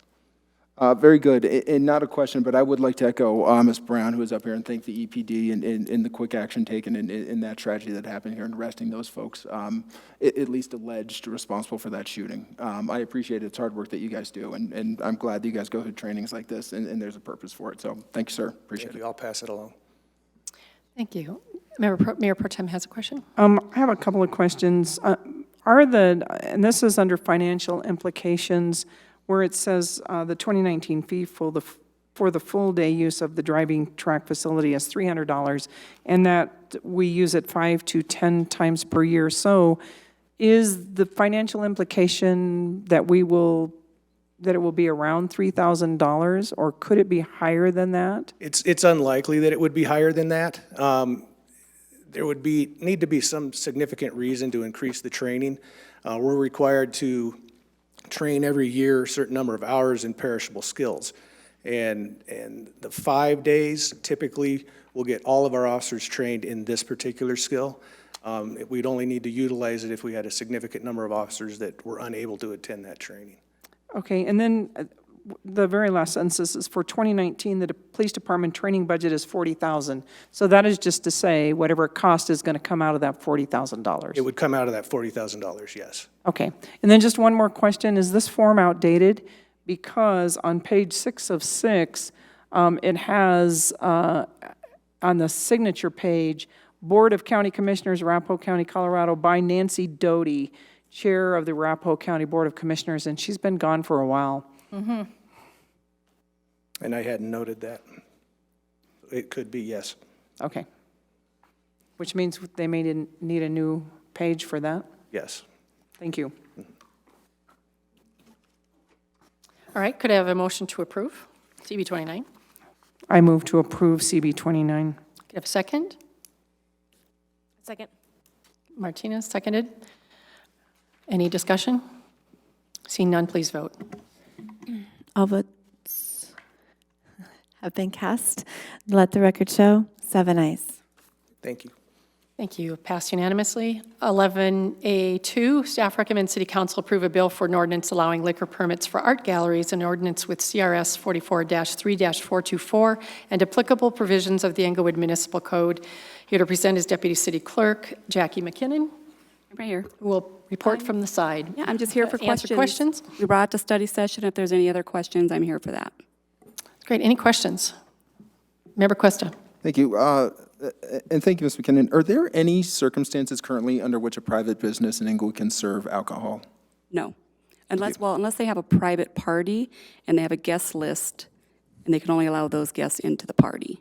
Understood. And if it's open to the public, you must have a permit to serve alcohol. Very good. Thank you. Thank you. Could I have a motion to approve CB 31? I move to approve 11A2, Council Bill 31, Art Gallery Liquor Permit. I'll second that motion. Wink seconded. Member Berentine? I had an additional question. I just want a clarification from what Councilmember Cuesta did, and that's certainly that no business needs a liquor permit for their own individual employees. I mean, if they have some little party in their own place, if they close their business and have a beer after, this doesn't affect any of that. This is for when they're interacting with customers or having an event. Yes, so as long as they don't post it on a public social media. All right, thank you. Yes. Just wanted a clarification. Member Martinez. I just want to say I'm pleased to see this come forward tonight, and thank you for all your work on this. You bet. Thank you. Please vote. Actually, can I make a? Mayor Pro Tem. I would just like to make a statement that I will not be supporting this for personal reasons. And so anyway, that's all I have to say. Please vote. All votes have been cast. Let the record show 6 ayes and 1 nay, the 1 nay being Mayor Pro Tem Russell. Item 11A3, staff recommends City Council approve a bill for an ordinance authorizing an intergovernmental agreement for acceptance of grant funding for Romans Park tennis courts and playgrounds replacement. Acting Parks, Recreation, and Library Director Dave Lee is here to answer questions first to begin with. Any questions? Mayor Pro Tem Russell. Does the City of Englewood have to issue an RFP for site assessment, design drawings, and specifications and estimate services? Yes, we do. And did we already issue an RFP for that? And what did That's done beforehand. Okay. 'Cause the Arapahoe County wants to know if the project is shovel-ready, and this is help or proof that we're ready to move forward with the project. Okay, so did council have to approve that? No, they did not. Okay, and how much did that cost? I don't have that figure offhand, but I can get it for you. Okay, I would appreciate that. Councilmember Berentine also has a question. To pony up on that, could you provide us with a little bit more information on how that RFP process works when you're providing a shovel-ready project for these kind of grants? Yes, I can do that. I'll do that. Oh, okay. I look forward to it. Thank you. Thank you. Could I have a motion to approve CB 32? I move to approve Council Bill 32, IGA for acceptance of grant funds for Romans Park tennis and playground. Thank you, Member Martinez. Could I have a second? I second. Councilmember Sierra seconded. Further discussion? Member Martinez?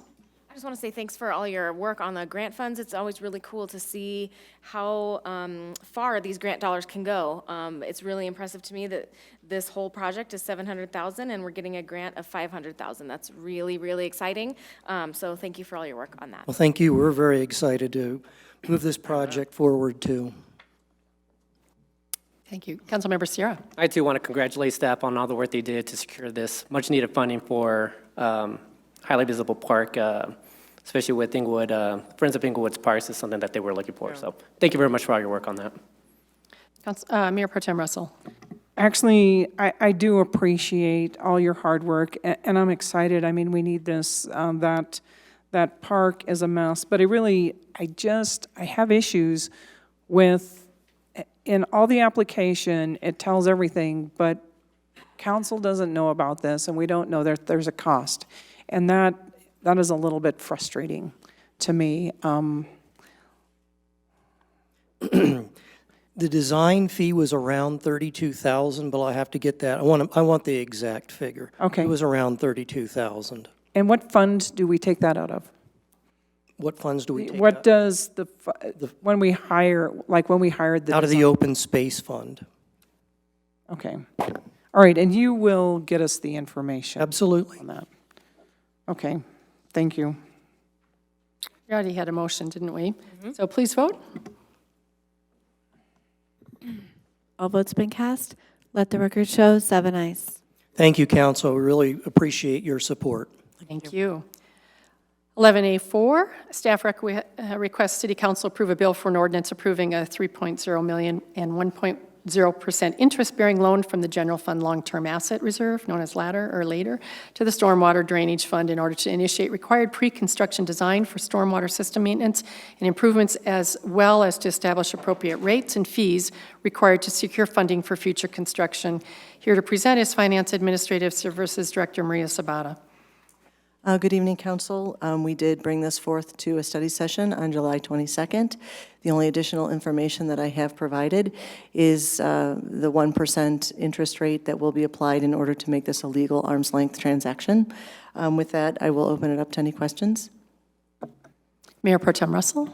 Under the recommendation, it says in order to initiate required pre-construction design for stormwater system maintenance and improvements, as well as to establish appropriate rates and fees required to secure funding for future construction. Do we have a plan? Do we have a plan what we're going to do? What pre-construction design are we talking about? If I can defer, I had asked Maria DeAndre to also join us for this section so that she would be able to answer that question. Thank you, Director DeAndre.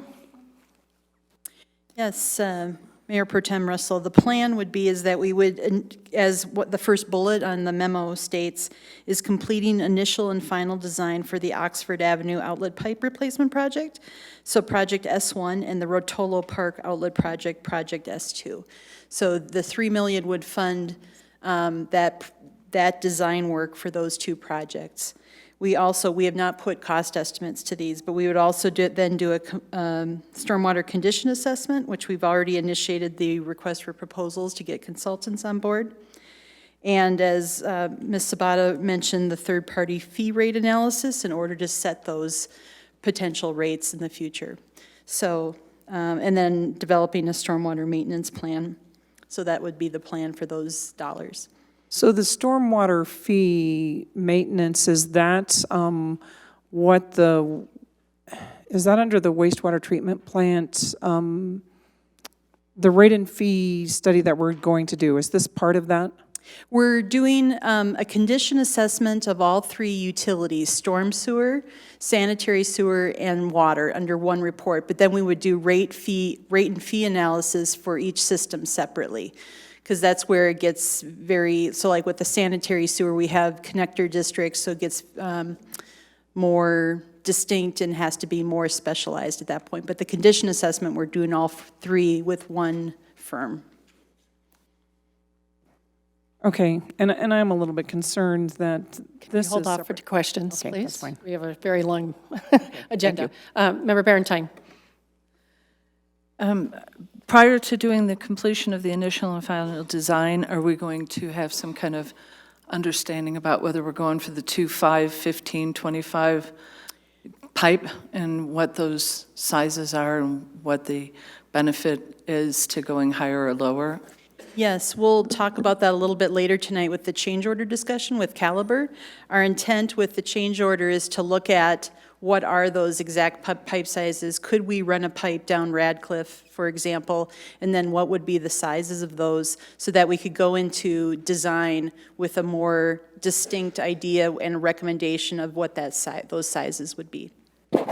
Is that the completion of the second bullet point, the completion of the stormwater condition assessment? I thought that's what we just got done doing. Yeah, so that's actually the rest of the system. So we did the flood-prone areas, which are about 3.5 square miles. So our city comprises about 6.5 square miles. So this would be doing an assessment on those other pipes that weren't part of the flood-prone study. I understand. And looking at the report initially from Calibre, it is understandable that they cannot really do the flood-prone areas without assessing the rest of that. I thought that that was included. They can't really assess what the flood-prone areas can handle or not handle without understanding what the rest of the system, because it flows through it. So I'm a little confused. Yeah, I think they can, because it's separate drainage ways. So the basins that they looked at, they looked at all the pipes within those flood-prone areas. This might be an area, maybe at like Dartmouth, and I'll pick Inca at that location. There's not flooding issues, but we need to know what the condition of the existing storm sewer is there. Maybe it's in good shape, maybe it's not, and that will help inform our maintenance plan. But it's not flooding at that location right now. And just my final question, then, wasn't that part of the hydraulic issue that we had discussed before and not approved? I mean, that was trying to look at that piece of it as it affected the flood-prone areas and how it was flowing into them. No, this was, if you look at the report, we're kind of getting into the change order, but the 1998 Turner-Colley-Braden study identified these flood-prone areas.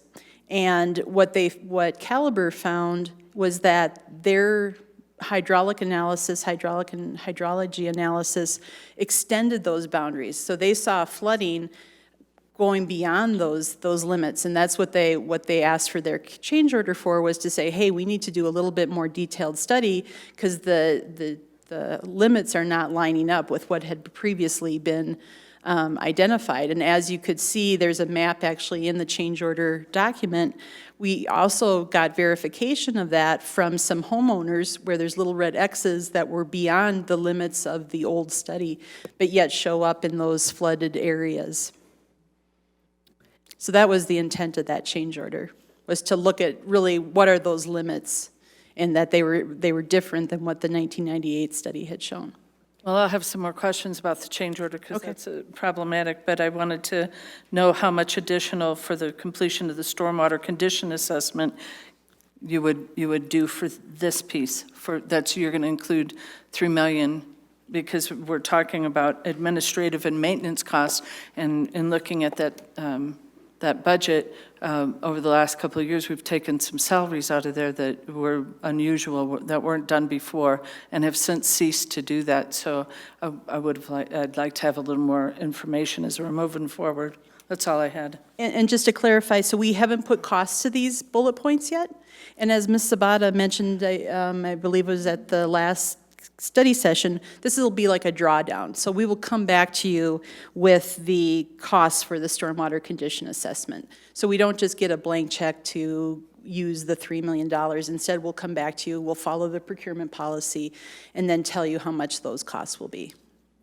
Thank you. Member Cuesta. You bet. And thank you, Mayor. Thank you, Director DeAndrea. And my question is along those same lines. So the $3 million that we're going to spend, that includes the initial and final design for S1 and S2. The way that at least is phrased leads me to think that we would just be designing for those two sections, and we wouldn't go beyond that into S3, S4, SC1, SC2, et cetera. Is that correct? I think that's still maybe the question that's still open-ended, is what does council want to do? So we're recommending that we do this with the, get the $3 million in place, and then we do this additional analysis of the alternatives for S1, because that's a $20 million project. So we need to make sure that we can look at that alternative. But then I think over the next month or so, we need to make a decision and make a recommendation on how much do you want to do, because of course, if we do additional projects, then of course that increases the bond amount that we'll have to go out for. But I think getting the project cost associated with S1 is really important. Is that 19 million right, or can we potentially go less? Yes. That might help inform your decision. Yeah, certainly. And I'll be honest with you, I'm still going back to the July 8th study session cost summary table, which was, it's a chart that I've referenced over and over again, and it puts me in the middle on how I think we should go forward on this, and that's where you outline the 10-year capacity versus the 25-year capacity. And it still remains that if we go with the 25-year, which would be right in that 40 million category as we've been discussing, and that's just the ballpark there, That gets us S1 and S2. Where if we go with the 10-year, we can clear out almost every project. And what I come back to is, and then what? So we do S1, S2 now at 25 years. I'm not sure who the next council is, who's the next group that gets this done. I certainly don't want to compromise and do a 10-year if that's not going to get us what we need, but I also don't want to do 2 of the projects, and then who knows, again, we've got a new council in November, could have a new majority in November, and it could be a whole different approach. So for me, that 10-year project right here, right now for $40 million, if we're going to spend it, it's still attractive, and I don't know that I've personally committed yet to 10 or 25 year. So to that note, I guess that leads to the question. Tonight, we are not voting on 10 or 25 year, although it sounds like the designs that we're getting back are only for S1, S2 at a 25-year pipe. It doesn't really matter. It's more about the hours that it will take to design it. So I think it's less about the size. We'll know that more detail, but that doesn't really affect the design too much or the length of time. Similarly, if we added in S3 or S4, that would incrementally raise it a little bit, but the major costs are involved in going under CDOT, going under the railroad, working with utilities, and that will be consistent with any of the projects. Okay, I think I've got a few more, but I'll turn over the floor. All right. Mayor. Well, Thank you, Thank you for doing it like that. We'll just each ask maybe 1 or 2 questions and keep moving because people do have questions. So Councilmember Martinez. Thank you. Several of my questions were already answered, so thank you for that. When do we anticipate the rate fee analysis to be completed? Is that fall? Because that's coming up pretty soon. Yeah, I think our intent would be, it says here, late fall of 2019. And then I guess my next question is, what's the process-wise, once those analysis is completed? Will there be more discussions with council, and then we determine how best to move forward on that, or is that something that staff would handle?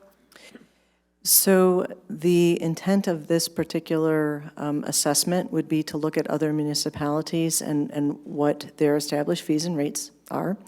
And then secondly, establishing what an appropriate fee would be to support a bond issuance. So we would bring forth, the expectation would be to bring forth a request for council to approve a fee increase so that when we are prepared to bond, once we have all of the information related to the cost of service study that's being done, that we've established the foundation to support that bond issuance. It's to establish that revenue source to support the bond issuance.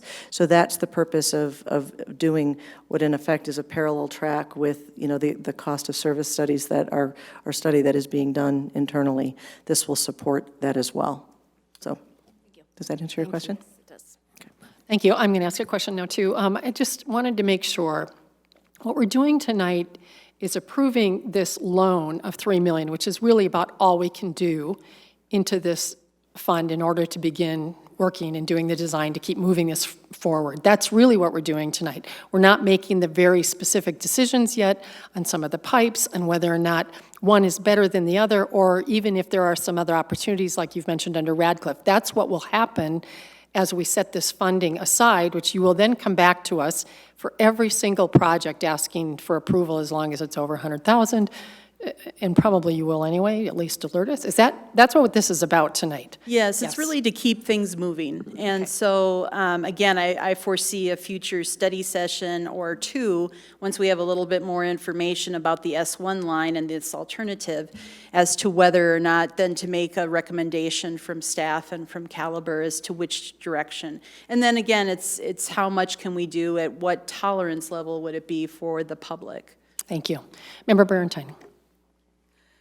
To Councilmember Cuesta's question, it matters because I listened to the information you provided before, and the information you provided before is that it would make a difference in the design, how much we'd have to change the road or infrastructure, because you said a 25-year pipe is a lot bigger, would be more encroaching on the road for Santa Fe would cost, and that would make it more expensive to design it because you'd have to have more information, it would affect more areas, you'd have to plan for more. So to Councilmember Cuesta's point, some of those decisions need to be made before we go into design, because it would affect the cost of the design and what we would be doing. And then we might not want to do some of the design until we have all of the information. Mayor, I have a point of clarification. Councilmember Barentine, I'm going to turn that into a question. Is that true? Yeah. And then we'll move on. Yes, and let me, Okay. Still in questions. I listened to what you said, and you said that it would make a huge difference. I was just trying to give enough examples so you understood certainly. what my question was. Yeah, and I think, so definitely it will make a difference on the size of the pipe, especially in S1. So just I think I used the example last time, one for like a 10-year event, and I can't remember the sizes off the top of my head, so I'm using these as examples only, but a 12-foot by 7-foot box culvert, whereas the 25-year storm event might necessitate 2 of those. So if we can look at an alternative that might run down Radcliffe and Oxford, that will still take a significant amount of design, but regardless, the pipe underneath CDOT, whether it's regardless of the size, is still going to take the same amount of coordination, similarly for BNSF. So before we started this design, we would want to nail down what projects are we doing, S1, S2, whatever. Also, we would want to know and make sure we have the sizes in agreement. So we wouldn't initiate this action until we had those details set. And just for clarification, currently we're at 2-year pipes? Roughly, yes, generally. Okay, thanks. Councilmember Questa. I may very well be repeating what my other 2 colleagues have said, but just for my own clarity, and I think I have a much better understanding, we're approving a loan tonight. We're not approving design orders to go forward. We will come back later to discuss what we're going to do there. Does any of this funding include the cleaning of the sediment?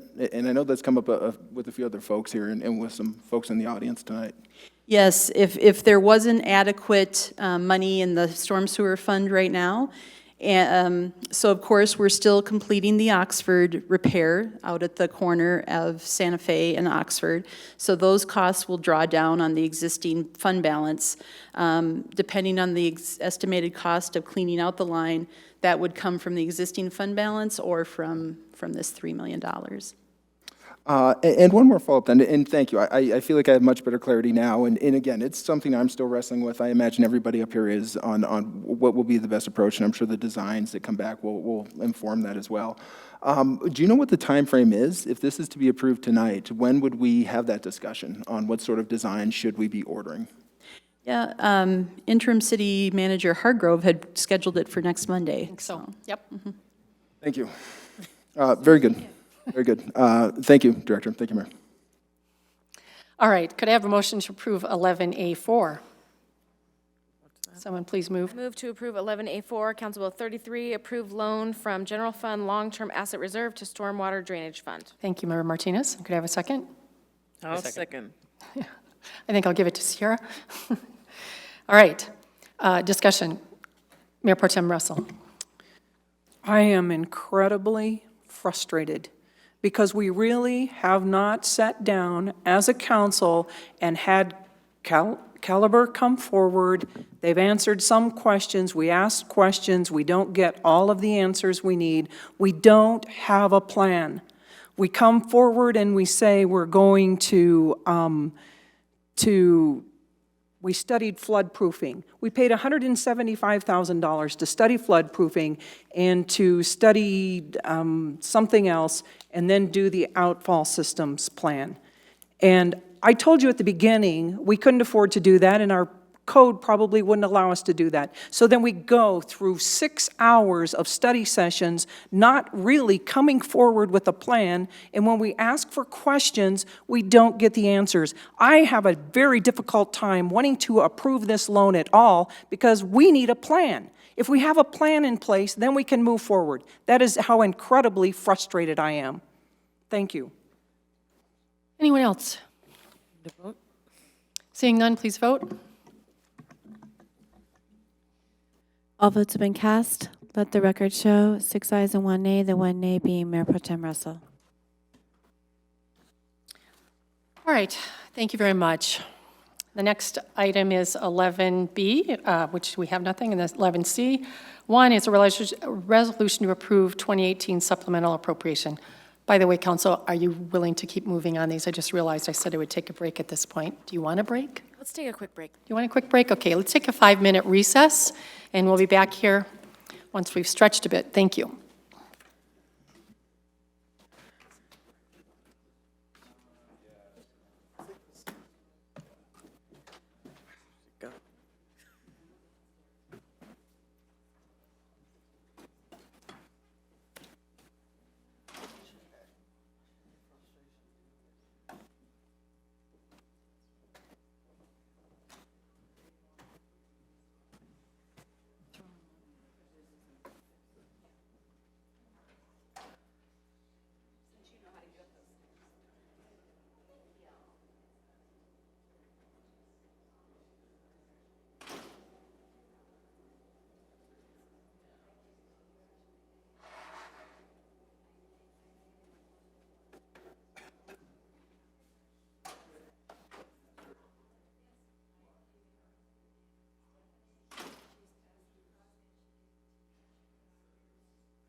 Really, that is night and day.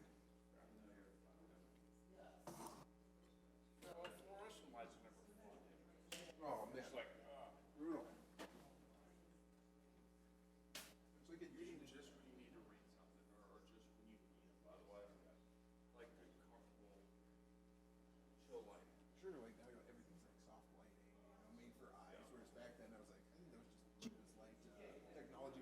time.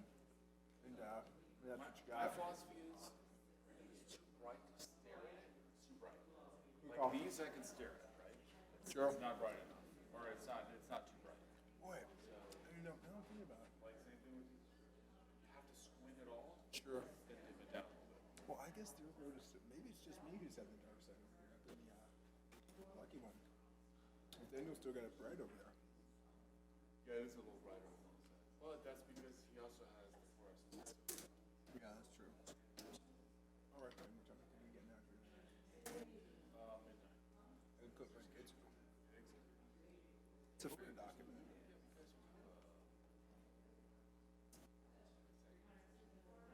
I don't, man, check out, I hope. Sure, yeah. Yeah, I really.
Eventually.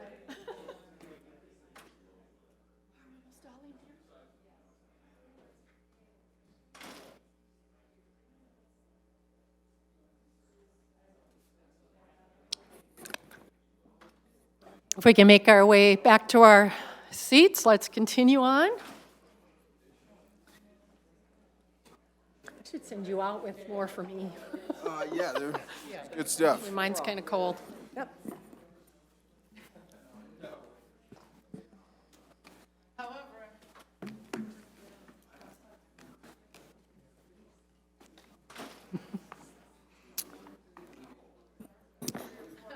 Maria, it is Sabata, not Sabota, right? It's Sabata. It's Sabata, right? Well, it depends on who you talk to in our family. Yeah. Do you answer to anything? But you say so. In the neck. I solve a problem like Maria. All of those things. I have some good you nicknames. sing that song? I have 4 brothers. I have some good nicknames. You have brothers? 4. 5 sisters. That's good. That's, You have 9 brothers? I have 4 brothers and 5 sisters. Oh, okay.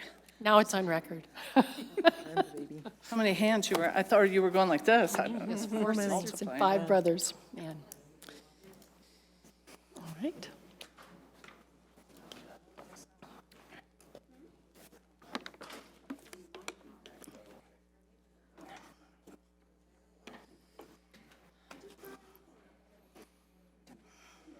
Ooh.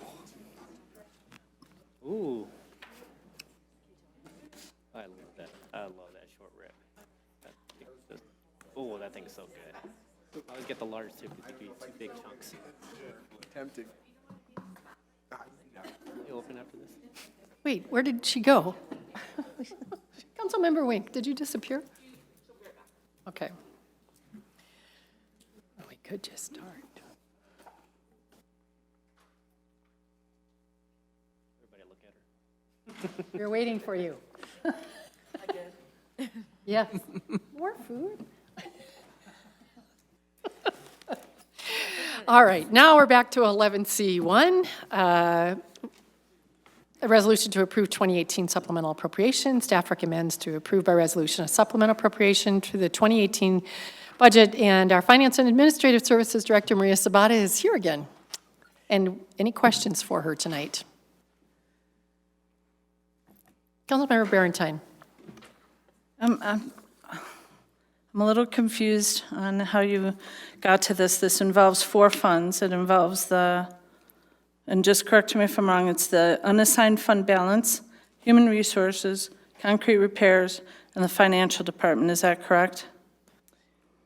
So we need to separate the two requests as they're separated in the ordinance. One is a general fund transfer, and what occurs at the end of the fiscal year is funds that are not spent in one department are reverted back to the general fund. And in this case, it would have been funds from finance that reverted back to the general fund that ultimately I'm asking you to approve to apportion towards the human resources budget within the same fund. So we're required to come back with a supplemental appropriation if a department is over budget. And in this case, human resources within the general fund was over by $75,000 because an employee transferred out of finance into HR. And so I'm coming forth asking for that approval. Then the second request is the concrete utility fund.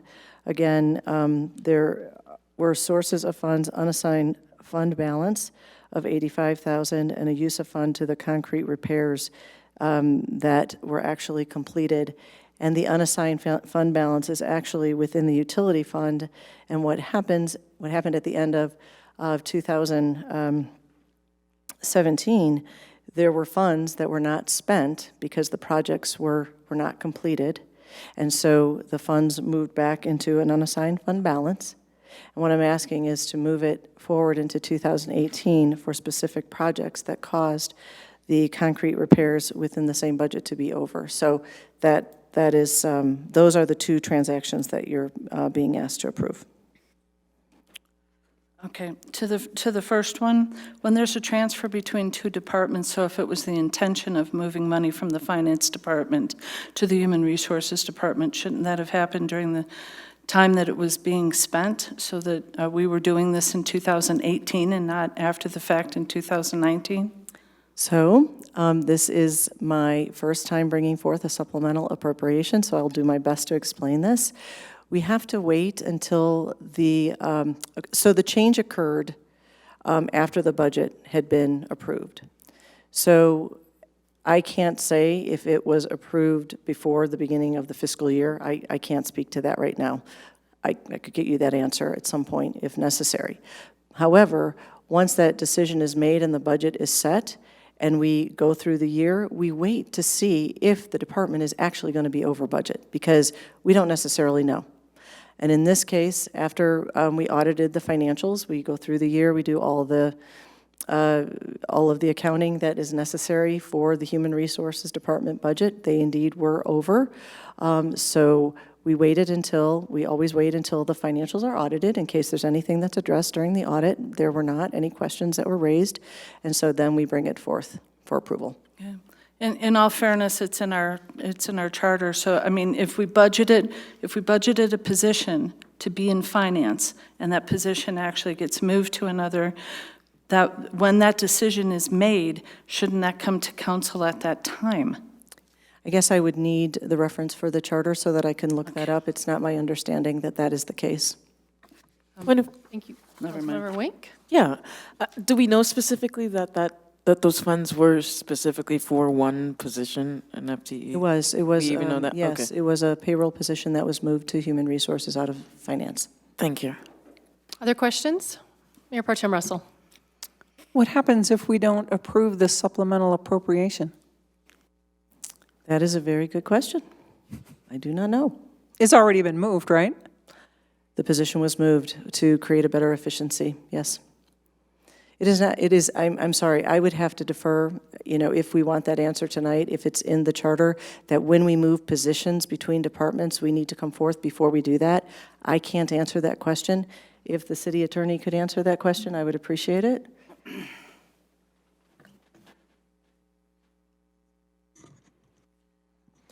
I don't have an answer for that.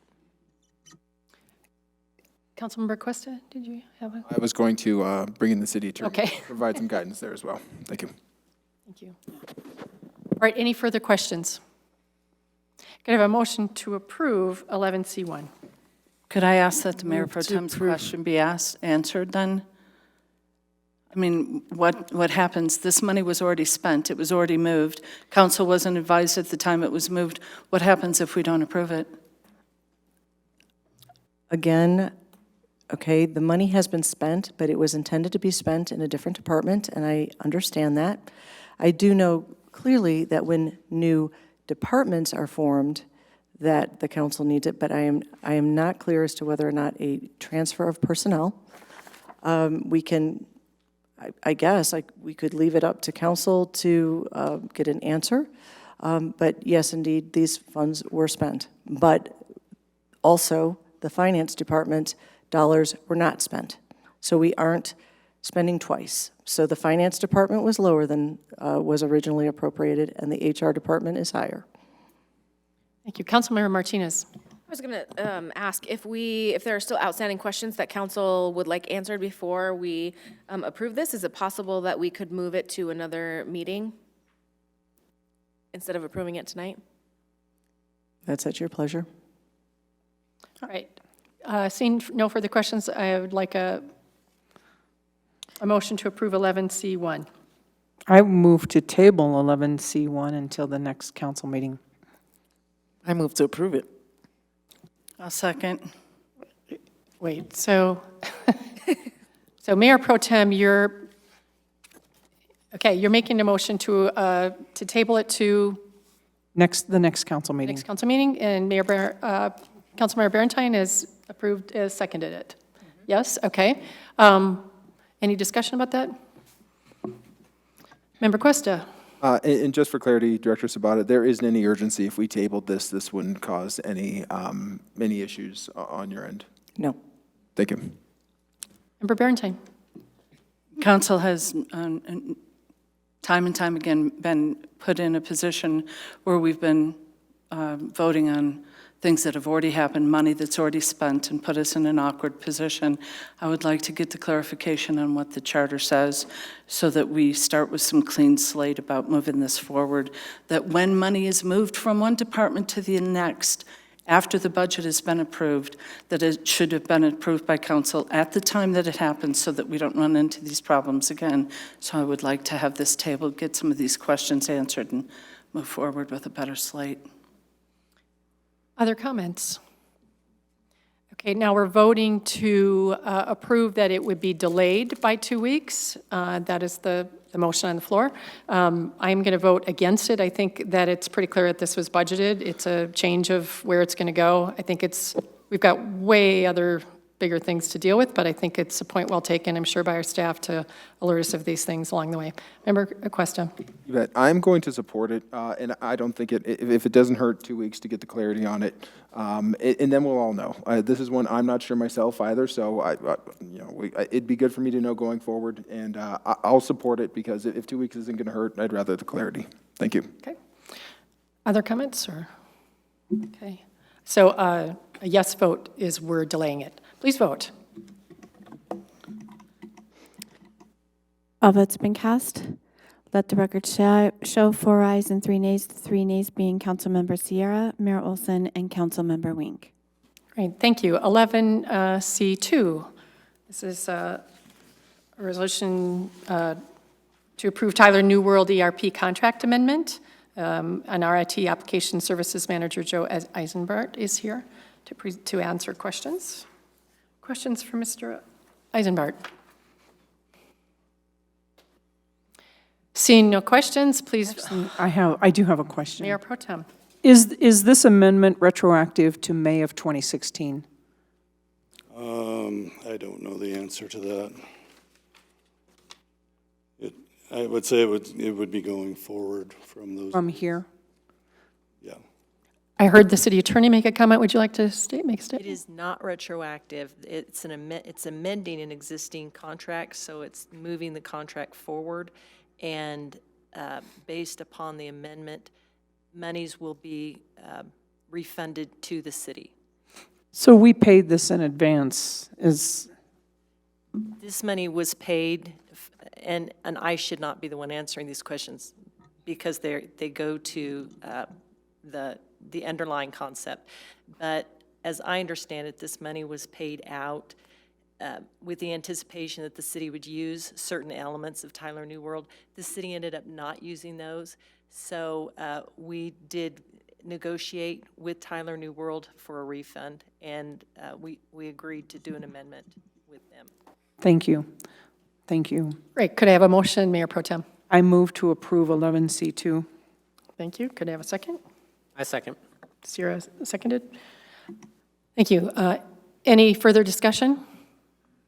Appreciate, this is a great example of not spending stuff when it wasn't needed and figuring out another way and moving forward. I appreciate it a ton. Please vote. All votes have been cast. Let the record show 7 ayes. Thank you. Thank you. Next up is 11C3. Staff recommends City Council approve by motion the attached collective bargaining agreement endorsed by the Englewood Employee Association membership for fiscal years 2020 to 22. Our acting deputy city manager, Dorothy Hargrove, is here to answer questions.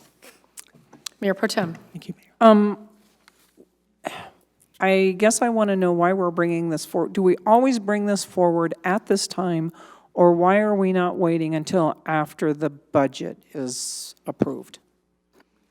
It's my understanding that we try to do it as near to the approval as required as possible. The Employees Association has agreed to this, and so for council to ratify that themselves, then we'll have a complete agreement going forward. So I think that contiguous time is the important part. So who negotiated with the lead negotiators were myself and a labor law attorney that we had under contract, the contract that council approved, and the HR manager, Tanya Carboni, and I. And we negotiated with representatives from the union and their legal representative as well. We had 4 all-day meetings, most of the day meetings, as well as correspondence during the course of the month. Okay, and this is just a logistics question. If council did not approve this, then what happens? Would it go back to negotiations, or? My understanding that it would automatically go to arbitration, because that would mean that we don't approve ours, and there is a process in the city charter to deal with arbitration. I would say that would be an added expense and time. The association seemed to be happy with the agreement that we reached. So my recommendation is for council approval. Right, and I understand that. My only concern is we are impacting future budgets, not just the budget for 2020, the budget for 2021 and 2022 also. Right. And so that's my concern. I would say that it is clear in the contract and was stated that under state law, if council decides not to appropriate funds in accordance with this contract, that the contract would no longer be valid. And so that for future, for like 2021 and 2022, if the council would decide that we can't afford something in the contract, would it be those two would be renegotiated, or would that go to binding arbitration, or? I think at that point it would have to be renegotiated. I might defer to council. I'm not sure. Okay, thank you. Councilmember Berentine. It is a possibility that we could go ahead and approve this then, given that scenario, and still not appropriate the funds this budget period. So I'm a little confused at why we're not trying to put this a little bit closer to some budget discussion so that we can make some of those decisions as well.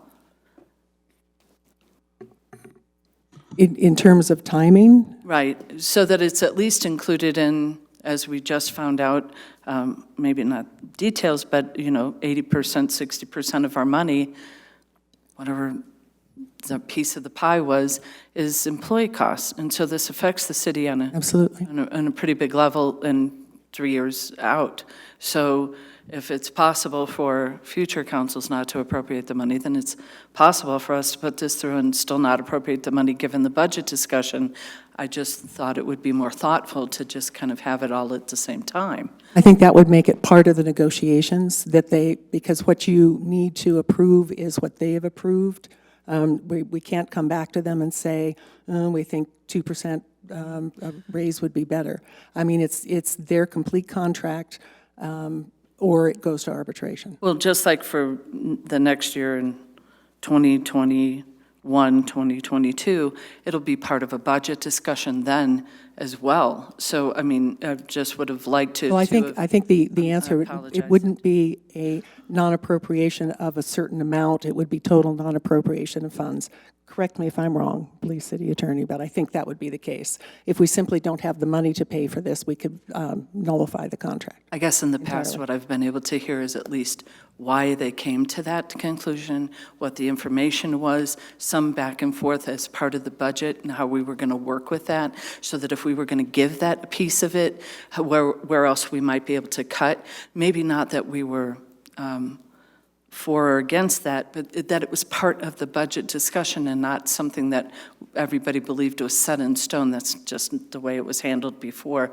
This is kind of more of a recent, I mean, we would at least get some information on how that all happened, not just, never mind. Are there any questions, Never mind. further questions from council members? Seeing none, could I have a motion to approve 11C3? I move to approve 11C3 Englewood Employee Association Collective Bargaining Contract 2020 through 2022. Thank you. Could I have a second? I'll second. Thank you, Member Martinez. Comments, Member Barentine? I do expect, I mean, I certainly don't disagree with the process that's happened so far. I do disagree that it's not being put in as part of the budget piece. But I think we still have an opportunity to do that. So as the departments are coming forward, I hope that they understand that the consideration of this contract is going to affect their departments and some other programs, and I'm sure that'll be discussed as we move forward with the budget. Absolutely. Thank you. Any further comments? Seeing none, please vote. All votes been cast. Let the record show 7 ayes. Thank you very much. Thank you. Next is 11C4. Staff recommends City Council approve by motion the approval of change order number 3 in the amount of $25,819.46 to furnish and install video cameras and wiring for surveillance of Phase 2, the parking lot construction of the police headquarters, buildings, and Presidio Networked Solutions Group. Here is Public Works Maria DeAndre to answer questions. Questions for Director DeAndre? Seeing none, could I have a motion for 11C4? I move to approve agenda item 11C4. Could I have a second? I second. Thank you. Wink and Sierra are on that. Any further discussion? Seeing none, please vote. All votes have been cast. Let the record show 7 ayes. Thank you. 11C5, staff recommends City Council approve by motion change order number 3 in the amount of $19,680.05 to furnish and install network cabling for Phase 2 parking lot construction of the police headquarters building with National Network Services Incorporated. Again, Public Works Director Maria DeAndrea is here for any questions. Seeing none, could I have a motion to approve 11C5? Move to approve agenda item 11C5, change order with NNSI for police headquarters.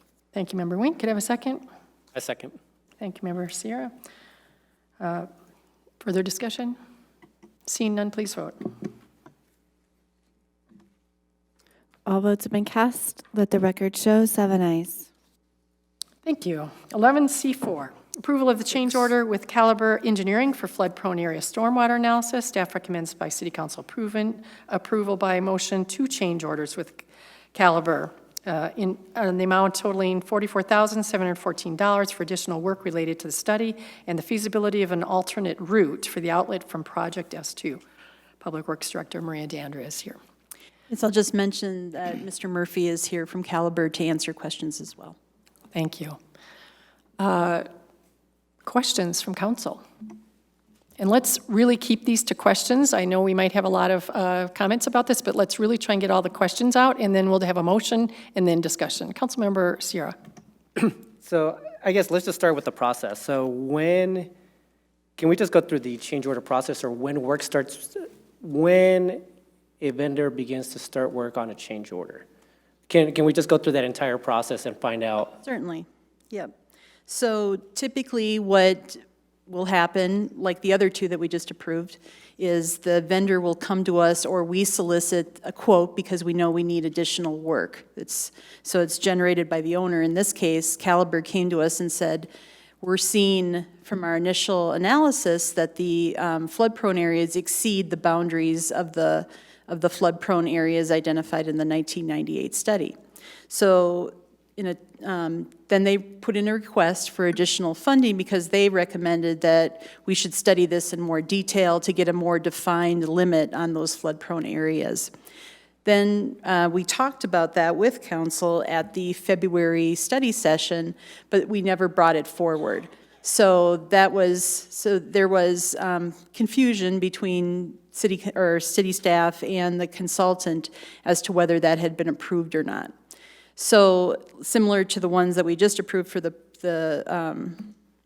police building, we would bring those forward, council would act on those. If they were within the limits, city staff could approve those, and we would move forward. They would get written confirmation, like tomorrow I'll give written confirmation to Presidio and NNSI that this change order has been approved by council. Only then will they start to procure the materials and move forward with the work. In this case, with change order 1, there was confusion between staff and Caliber as to whether that had been approved or not. Right. We never gave them written authorization. Right, so regardless of what the dollar amount is, there's still a written requirement, or there should be written approval, Yes. either through email or some sort of approval. Yep. That didn't occur in this instance for change order 1. Correct.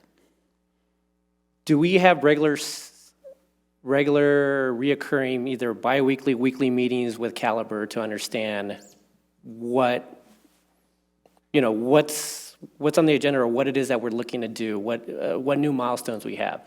Are those type of meetings also in place, or that we run through every aspect of it?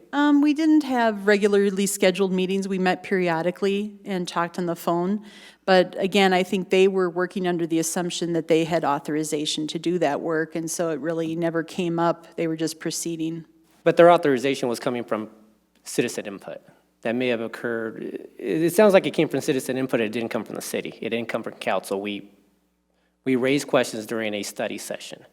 Mm-hmm. They took down the information. I can ask Mr. Murphy to give his opinion too as to why they proceeded with that. Greg Murphy with Caliber. This study is super important. It's important to us. It's important to you guys. I have a daughter that lives in Englewood, and when we came up with when we concluded that the data was not good, I was faced with a decision to use the lesser data or to move forward. So regardless of whether we got a change order in this process, I was compelled to move forward with that. So whether that was approved, whether it was not approved, it didn't make any difference. I was going to proceed with that, regardless whether it was funded or not, because I felt like it was critical in this case, and so that's why we did that. Thank you. Member Sierra? Can we go on to the next? Yeah, go ahead. Okay, Councilmember Berentine. Mr. Murphy, my question is for you, sir. You may want to stay up here. Ponying off of the questions that Councilmember Sierra asked, there's the process, and you seem to be very aware of it, and you felt compelled to continue on with it because you believe that that was essential to have happen. And I can't tell you that I have a certain amount of respect for your passion of it, but I have a huge amount of concern doing business with any contractor that would ignore a process and procedure and spend my money on your belief. I don't understand why you would go forward with that, saying what you just said, knowing that you would might not get paid for this. Well, let me clarify. In proceeding forward, I was spending my money. So I did not, it didn't matter to me whether you guys paid me or not. I needed to do that work. If you choose not to pay me, that's your choice. That was my risk, and I accept that risk, so. I appreciate your honesty, thank you. Can I ask one other question? Is there in any way that you would do that again? Because we're seeming to move forward with you on additional work, and that is a huge concern for me working with any contractor who would take those kind of steps. Is there some potential for that again? Well, I would say this study is a special case because it's, there's a big life safety component to it.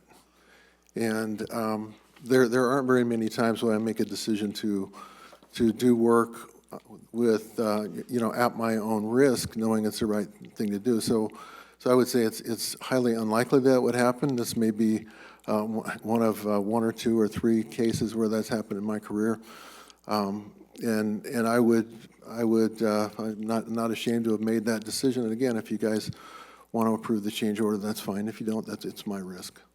But as far as moving forward with things, I wouldn't expect that to happen again. Thank you. Mayor Pro Tem Russell. One of my questions is, seeing that there is huge life safety component to this study, I am really troubled that on a couple of the maps, some of the houses that were inundated with water, you did not catch. So why is that? There actually were a number of houses that were flooded that ended up outside the limits of the calculated inundation areas. And we had talked a little bit about this last time I was in front of you guys. There are a lot of obstacles in the way. We have accounted for houses, we've accounted for streets and topography. We haven't accounted for things that are movable like cars, for fences that are very difficult and very costly to include. And there are areas where water is diverted by those obstacles. And it ends up going into other streets. It moves around, as it will, depending on where those obstacles are and where the flow is moving. So were you relying totally on software to locate what the problems were, or were you knocking on doors to find out if people were inundated with water? We had a number of different meetings with individuals out in the field. We did not knock on every door, of every house in the areas. So the bottom line is, if somebody didn't call you, you might not know that they weren't, that they were flooded. We did send out public notices and tried to get responses and information from citizens about who was flooded. So does that put the responsibility back on the citizens to find out? If they didn't call us, that's their problem? Is that what's... No, we did other things. We walked every inch of the flooded areas. We went through and looked at topography and tried to tell, which way flow was moving. When we saw people on the street, we talked to them. We didn't have an unlimited budget for public contact, but and then the other thing we did is once we got the analysis, we went through and went back through and looked at every house and whether that analysis looked like it was accurate or not. Thank you. And then just one other question, and maybe this is for staff.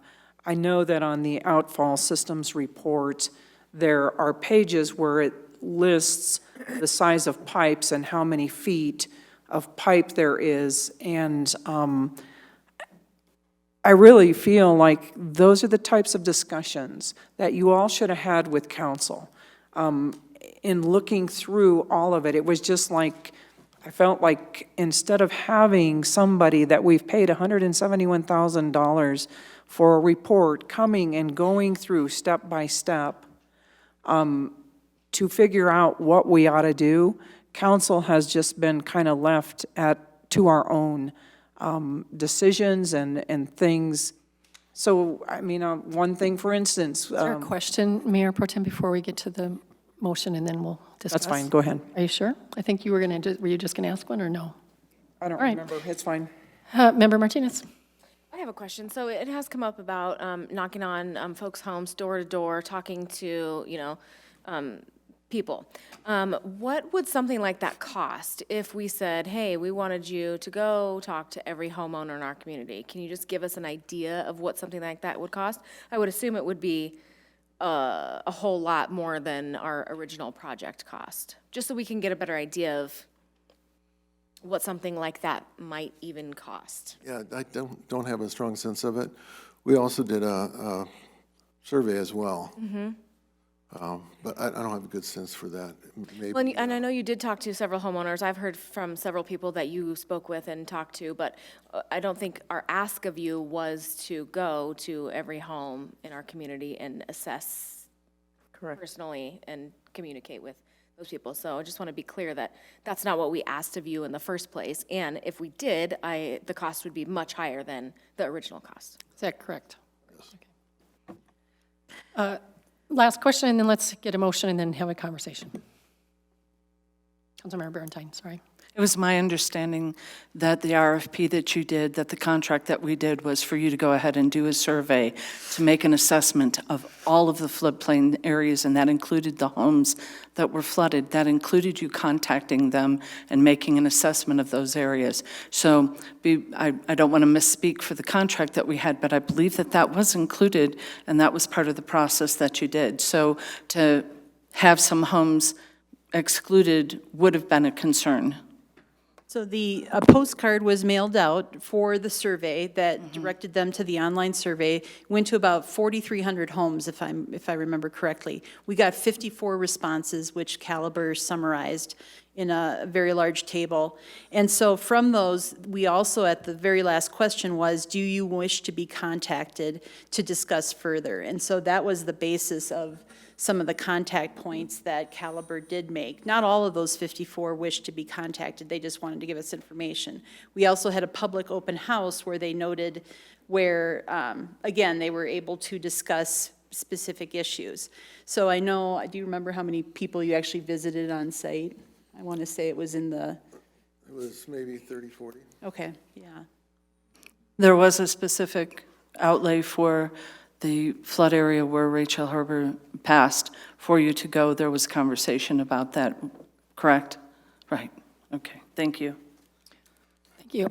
Was that the 30 or 40 homes was in that area mostly that you talked to, or were they from other outside areas? No, it was really widespread. Okay. Yeah, we did go to that area and talk to the, Yeah. I think it was the owner of that home. I owned a couple of rentals there, and that was one of them. Mm-hmm. Thank you. All right, could I have a motion to approve 11C5?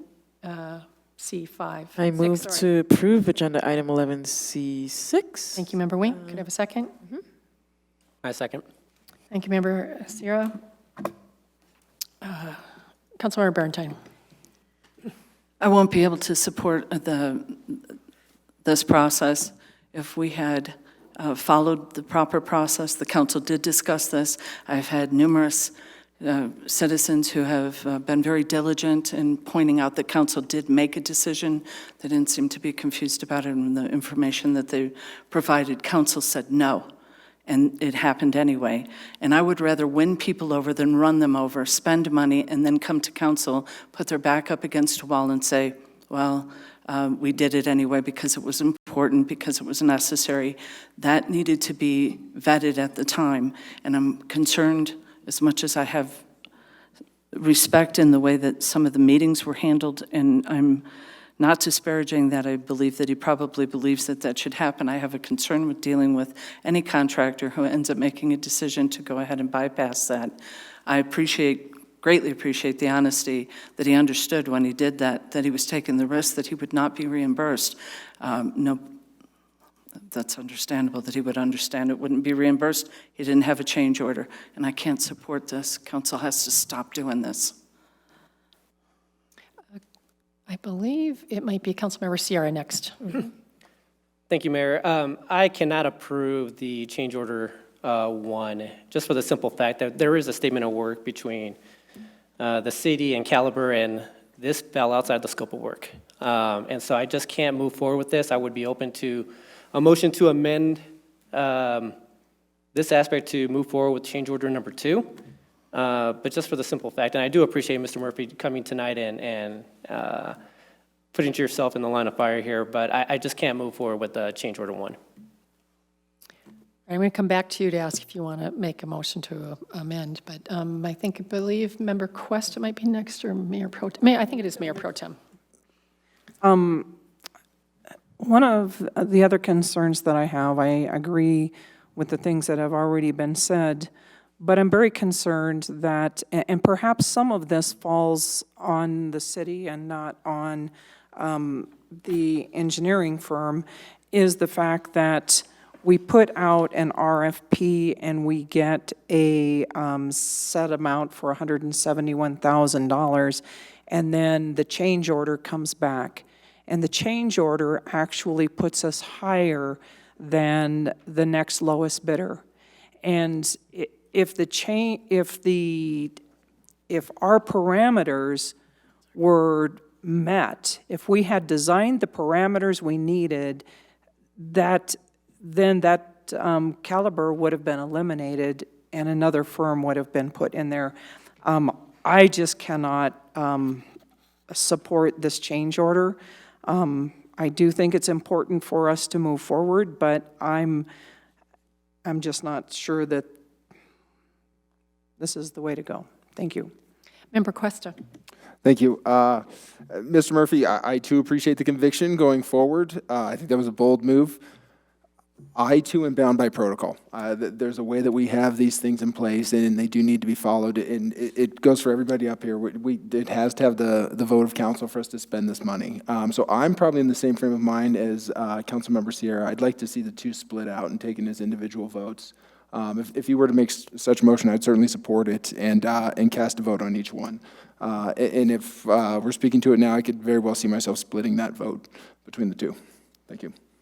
Thank you. Member Sierra, would you like to make an amendment to this? Yeah, I'd like to make a motion to amend the change order. How do I do this? Change order number 2 to move forward with that. I'll be happy to vote on that. Could you give us the amount on that one? Excuse me? Could you give us the dollar amount on that one? It's $27,000. That one is $27,000. $27,066. And the other one was $17,648. Sorry, my downloading is not showing me that part of the page. All right, would there be a second? I'll second. All right, conversation, Councilmember Bernstein. The way that the change order is written for number 1, it says create more detailed, and for number 2, which would mean in the future that it isn't already done, has any of the $27,000 been spent already? No. Thank you. Any further discussion? Councilmember Sierra? I do want to move forward with change order number 2, obviously, and just because I do want to see all alternatives presented in terms of, trying to lower the dollar cost of some of the options that we've seen earlier. So if there is a better, more feasible way to divert some of the flood waters across Radcliffe, I'm willing to look into that. So, thank you. Thank you. I'm saddened that it didn't go through a process that we all would have wanted for the work that you wanted to do, and I appreciate the ethics of the work that you did and the challenges that probably brought to you personally. I think that this is a good compromise. I hope that it's acceptable to everyone here. I do think that the project or the change order number 2 makes sense going forward. We wouldn't have maybe discovered this as a possibility without the study. It could have been anybody who found this out in the process. But now that we know, I think it's a wonderful opportunity to explore it because it may make the whole thing a little bit actually more effective. I would hope that's not just financially efficient, but really effective. That's what I'm looking for. So I will be voting for this. Mayor Pro Tem Russell. Can I ask a question? So if we move forward with this and we do find that we can divert that section across Radcliffe, I'm assuming under Santa Fe, correct? And how will that change things on the Oxford section between Santa Fe and the river? Certainly. So the idea would be is that we could hopefully keep the pipe about the same size in Oxford. We might still have to replace it, but the envelope, if you will, of the space that we have right now might not have to be that much larger. So that would be the goal, is to try and get as much down Radcliffe as possible, and most of the S2 area, hopefully. And then that way we would just have to handle the water coming westbound on Oxford through the existing pipe. Again, we might still have to replace it because of the condition, but hopefully we might not have to upsize it from the 92 inches or the 78 to something substantially bigger. Okay, and one thing I would like to see, if we can address this, is, there's sections of smaller pipe and bigger pipe, even just cleaning out the pipe system that we have and making the pipe get bigger continuously instead of bottlenecking in several locations. I mean, it could be that it's not going to be as expensive to fix as, I'm suggesting that. I'm hoping that we can look at that.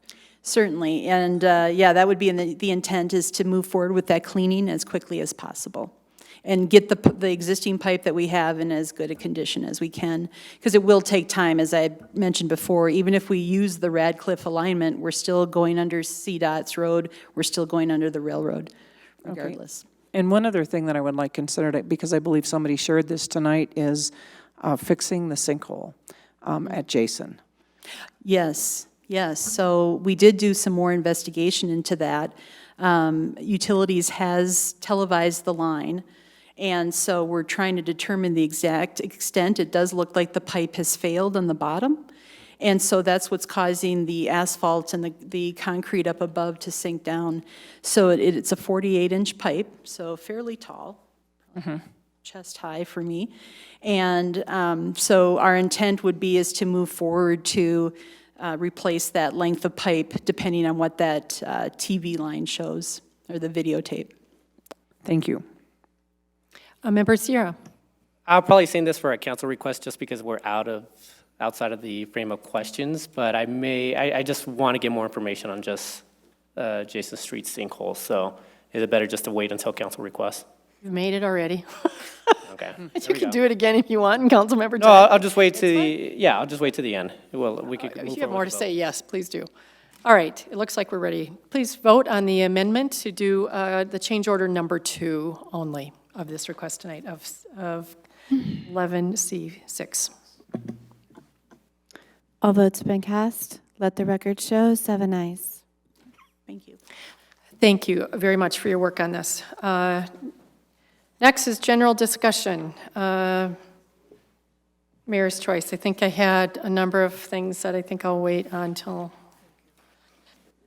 study session next week, except for a few things. I would like to have us consider in the future any kind of presentation that's like this Olympics tonight that we didn't. I thought it was simply one person coming up, had no idea there would be 50 people or 40 people in the room.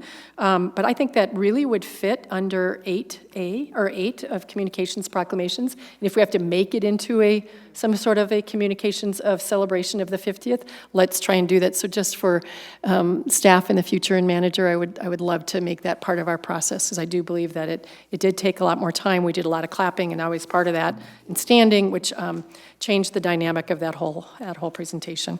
That's my first thing up. Second thing would be happy anniversary. Happy second anniversary to Councilmember Martinez tonight. It's her second wedding anniversary. And she's here. Thank you. And my last is, again, to welcome our city manager, Sean Lewis, and thank you very much for stepping into this. And we've got lots of work ahead of us, but lots of opportunity. Thank you. Next to council members' choice. Would anybody like to kick us off? Otherwise, I'll do the round robin. Okay, Member Wink, and then I'll go on down that way to Cuesta, and then this way down. Thank you, Mayor. I just want to say to our faithful citizens, thank you for being here so late. It's always good to see you toward the end, and I want to welcome also Mr. Lewis. So excited you're here, so welcome. Thanks for being here. Member Berentine. I want to say congratulations to our new city manager. I want to thank the mayor for acknowledging that we want to make sure that we have some consistency with that 5 minutes so that it doesn't end up looking like we're just giving time when we want to hear something. So I appreciate you coming up with a way that will kind of address that. Thank you for hearing my concern earlier. I appreciate the recognition earlier for the young man who was shot, Jonah Hirsch. I attended his funeral. There were over 200 people there for that 13-year-old, just a little short of his 14th birthday. I have to admit, as I shared with Mr. Gilbert earlier, I did not have the strength or fortitude to watch that woman bury her son. And I feel for everybody in my community there that's a couple of kids that are a little bit more nervous. Greatly appreciate that the police handled it as quickly as they did, but I know that there's more to come for that family as they go through the process as well, and for the police. But the fire marshal becoming a separate division, again, this is going to fall onto the a council request for the charter. Cannot change divisions without make departments. Can't change money from one department to another without the approval of council. What we were provided with in the study session says that it has already been established and that the costs have already been transferred from the police department to another department. These things have to be, there's a budget piece to this, there's a fire contract piece to this, and there's a charter piece to this. So I would make a council request that we get that straightened out and stop doing these things and then trying to deal with them after. That's not in the best interest of the council to do that. So if we could get some more information, that would be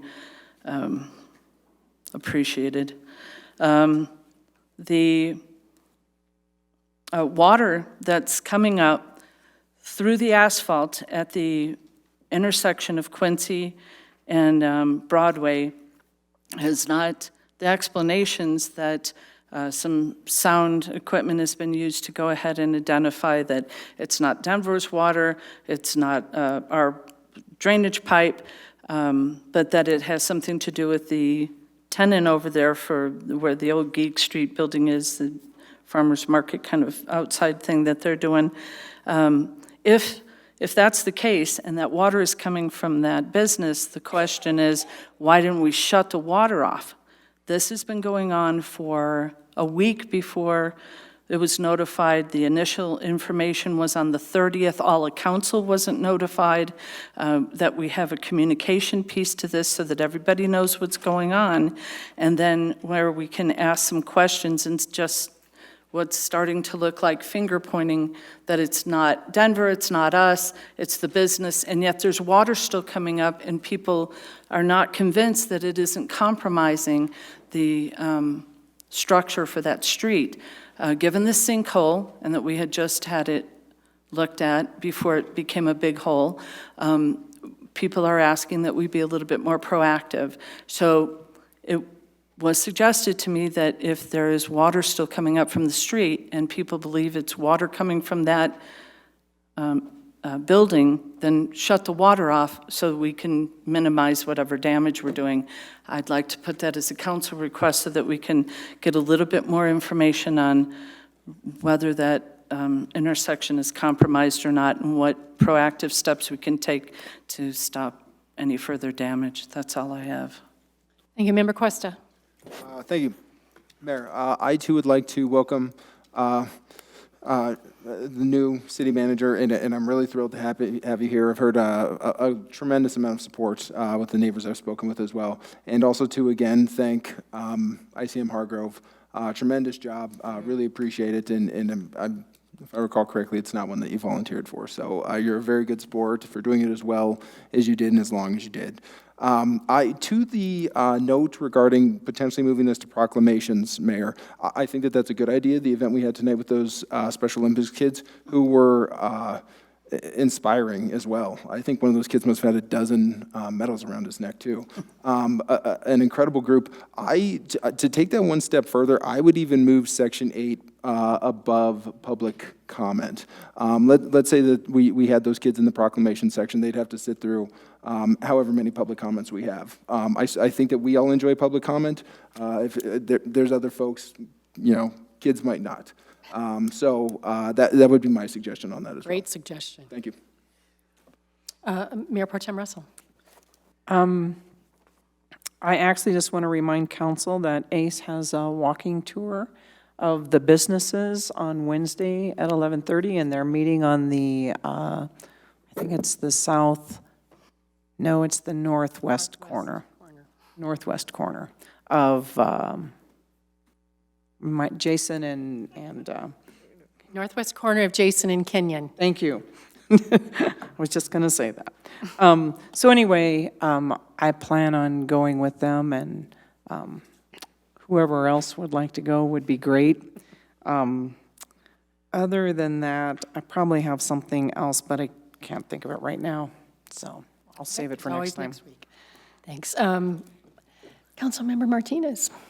All right, a couple things. I want to say thanks to the folks. We had a great meeting with the Littleton Council at the South Platte Water Renewals Partners, a week or two ago? Seems like ages ago now. But that was great to get together and learn more about, see the biogas project in action. That was really cool. Also, this Sunday, the Cultural Arts Commission is hosting another artist meet and greet at the Barnhouse Tap, 1:30 to 3:30. So check that out if you can, if you know any artist folks who would like to come. Also, thank you to outgoing interim city manager Hargrove. Thank you for all of your help and leadership and support through that last year. We couldn't have done it without you, and you did a great job. So thank you so much for stepping up and taking on that role. And welcome to our new interim, or our new. Not interim. Interim for a year, so I'm gonna have to train myself again. But welcome to our official permanent city manager, Lewis. Thank you. We're thrilled to have you on board. Welcome. And it is my second wedding anniversary, so happy anniversary to my husband.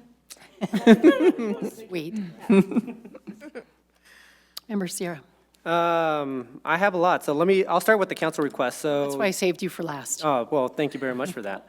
So council request, just wanted to get an update on where we are with the trash hauling. And yeah, just next step. So I know that we were looking to start having public discussions here in August, and I'm afraid we might start missing those dates.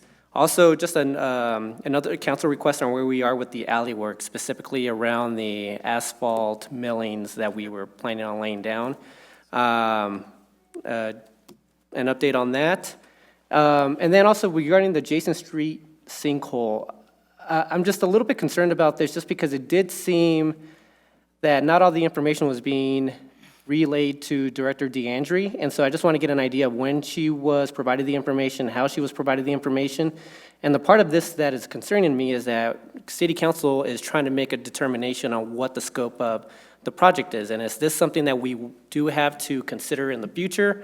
So just the fact that the information is not being relayed specifically to Director DeAndre is concerning to me, so I just want to get a little bit more information on where the breakdown in communication occurred. So that's it on the council requests. Start crossing some of these off since. So I want to thank the city, Public Works, ETAC for the installation of the bike lanes. So I know ETAC was talking about it over the past year or so. And so I've been getting a lot of great feedback on just what I've seen on Dartmouth. I'm not sure if they started work on the ones on Oxford or on Clarkson. But what I've seen on Dartmouth, I'm really happy with. So I biked that quite a bit, and now the fact that there is a border for the cyclists, I think is going to make it a lot safer. And no, I just want to thank everybody involved in that. So I think that that's great. This Friday, 4 p.m. at Cheryl Lynn is going to be the grand opening. And so, yeah, so it's going to be at Cheryl Lynn, so it's going to be the ribbon cutting, so I plan on being there. And then, thank you very much, Mayor Pro Tem, for reminding me about the walking tour. I do plan on being there. I'll have to check my schedule, but I think I did RSVP for that event, so I should be there. And congratulations to our new city manager. I'm looking forward to working with you, and interim city manager Hargrove, thank you very much for all the work you did over these past 9 months. You did a lot for us, so I really appreciate everything you did. So thank you. Ditto.